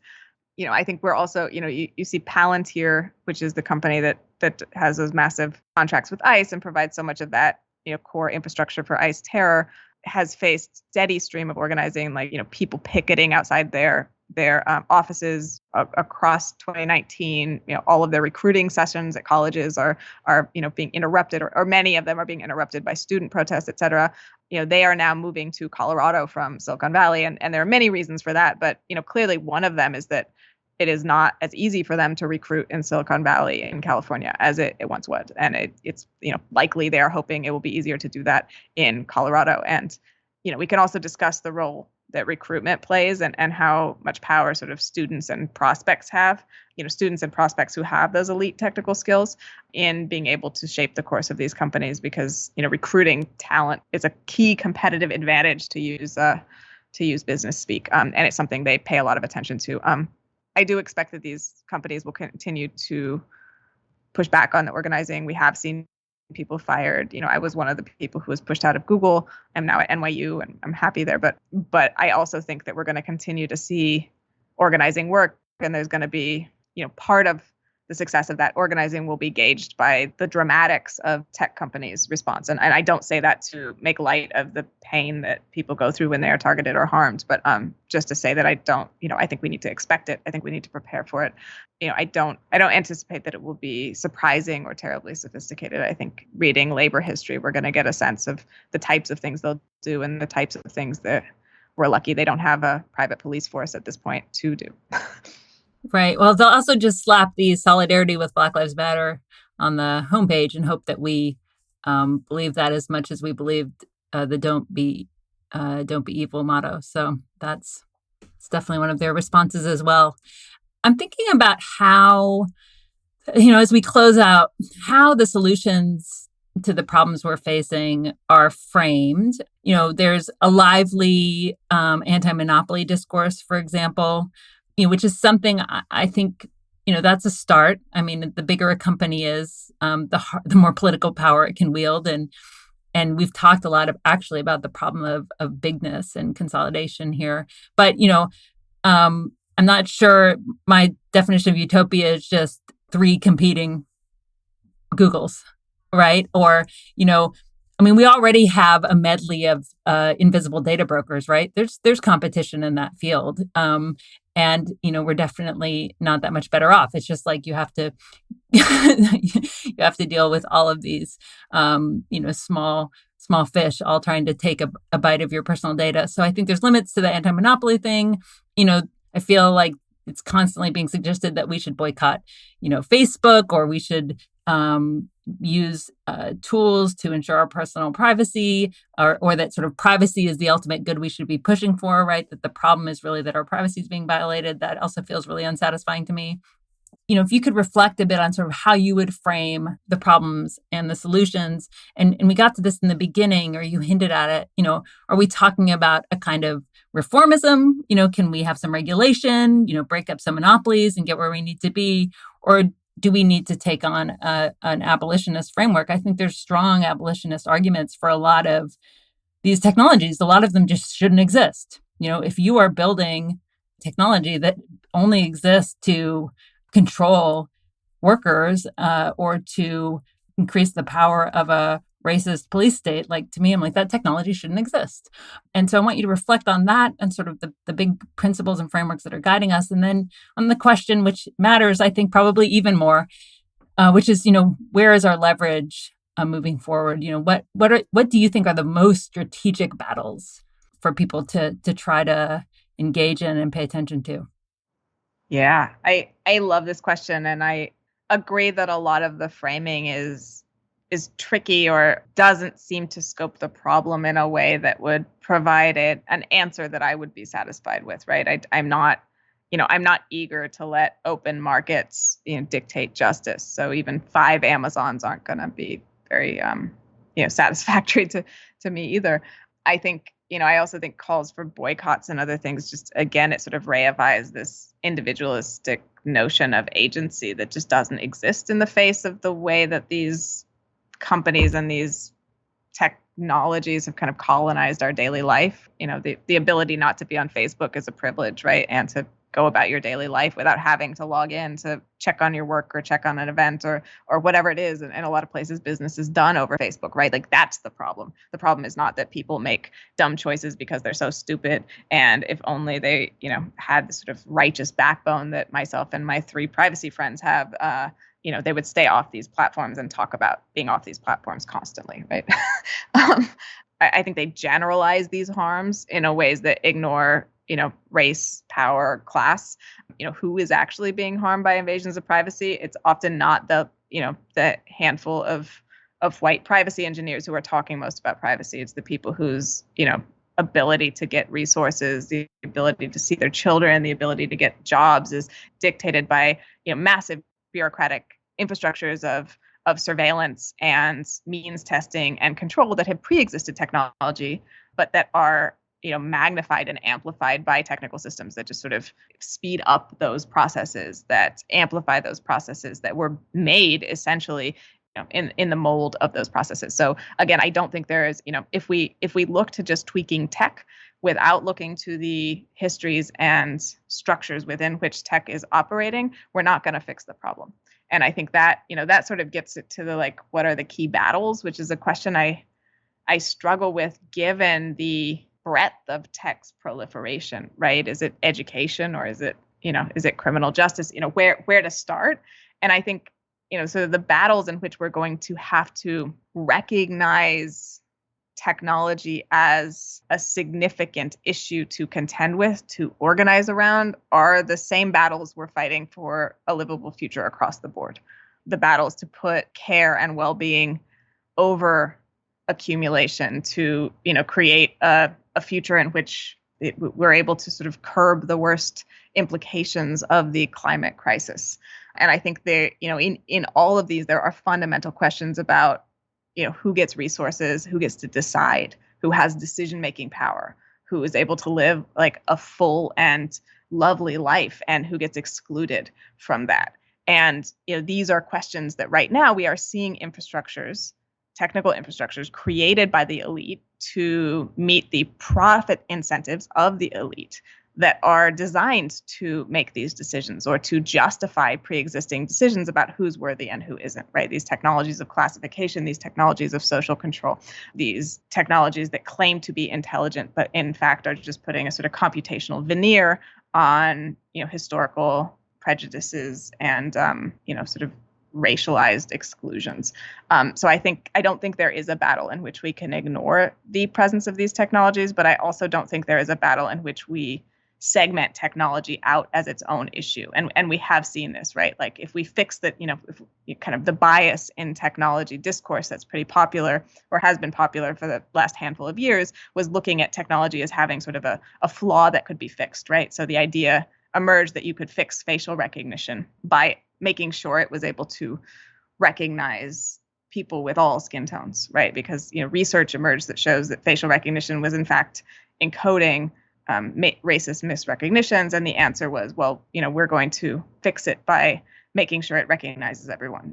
That is a tech-centric answer to that question that avoids the fact that that technology is being used by police, right? It's being used by landlords. It's not going to be used, by us. It's not for us. And maybe the right to refuse is something we should be fighting for, not simply the right to be kind of included in a vision we had no authorship in to begin with. And that's where I really resonate with the abolitionist discourse on the sort of dismantling and the building having to happen at the same time, needing to be sort of co-constitute a new reality. We're not just knocking down tech. We're also saying, what do we want, right? What types of lives do we want to live? How do we want to make these decisions in the future?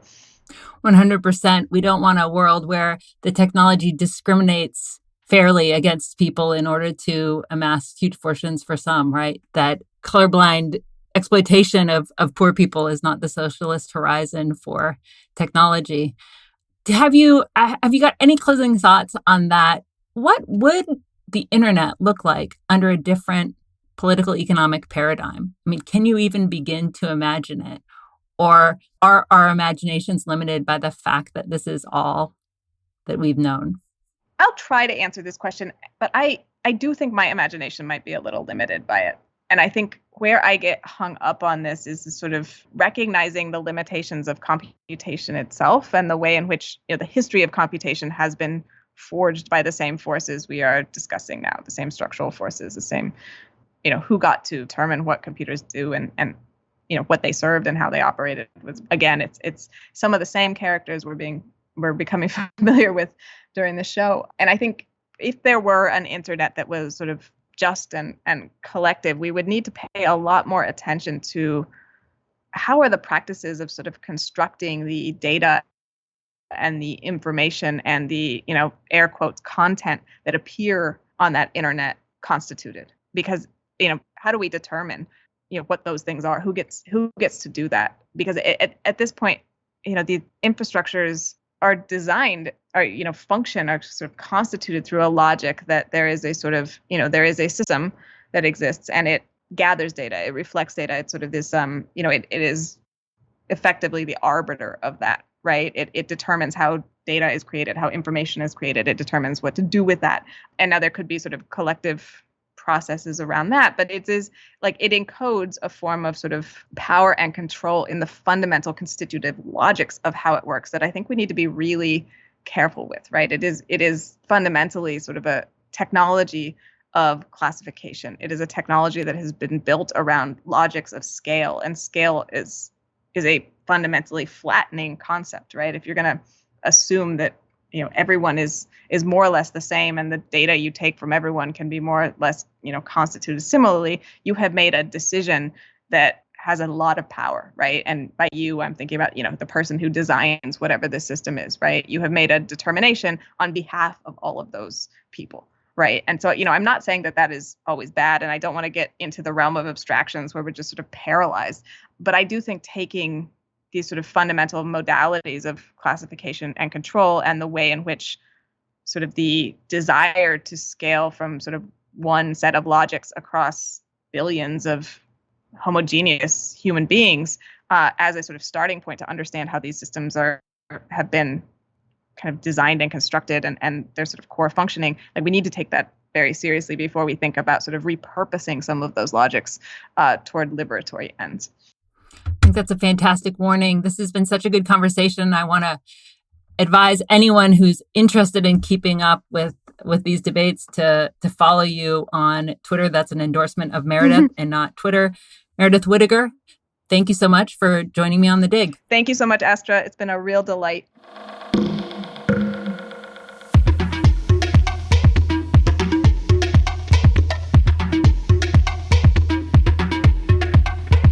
Meredith Whittaker is a research professor at New York University, co-founder and co-director of the AI Now Institute, and a core organizer of the Google Walkouts. Astra Taylor is a filmmaker, writer, and co-founder of the Debt Collective, a union for debtors. Thank you for listening to The Dig from Jacobin Magazine. As Marx once said, after noting that capitalist production develops technology and the combining together of various processes into a social whole, only by sapping the original sources of all wealth, the soil and the laborer. While other podcasts have only interpreted the world in various ways, our point is to change it. We are posting new episodes every week. The Dig was produced by Alex Lewis, music by Jeffrey Brodsky. Our communications coordinators are Julia Rock and Zachary Nin. Our senior advisor is Thea Riofrancos. Check out our vast archives at thedigradio.com. We have every episode ever done on The Dig, organized by guest and by topic. Follow us on Twitter at The Dig Radio, and do find us wherever you get podcasts and subscribe. If it is on iTunes or wherever, please also rate and review us. Those reviews help introduce us to new listeners, but what really does that is you telling your friends, family, total strangers about the show, why you love it, why they should listen to it. Please make propaganda for us. And do find us on patreon.com and make a monthly contribution to keep this operation going. Even a few bucks a month is huge.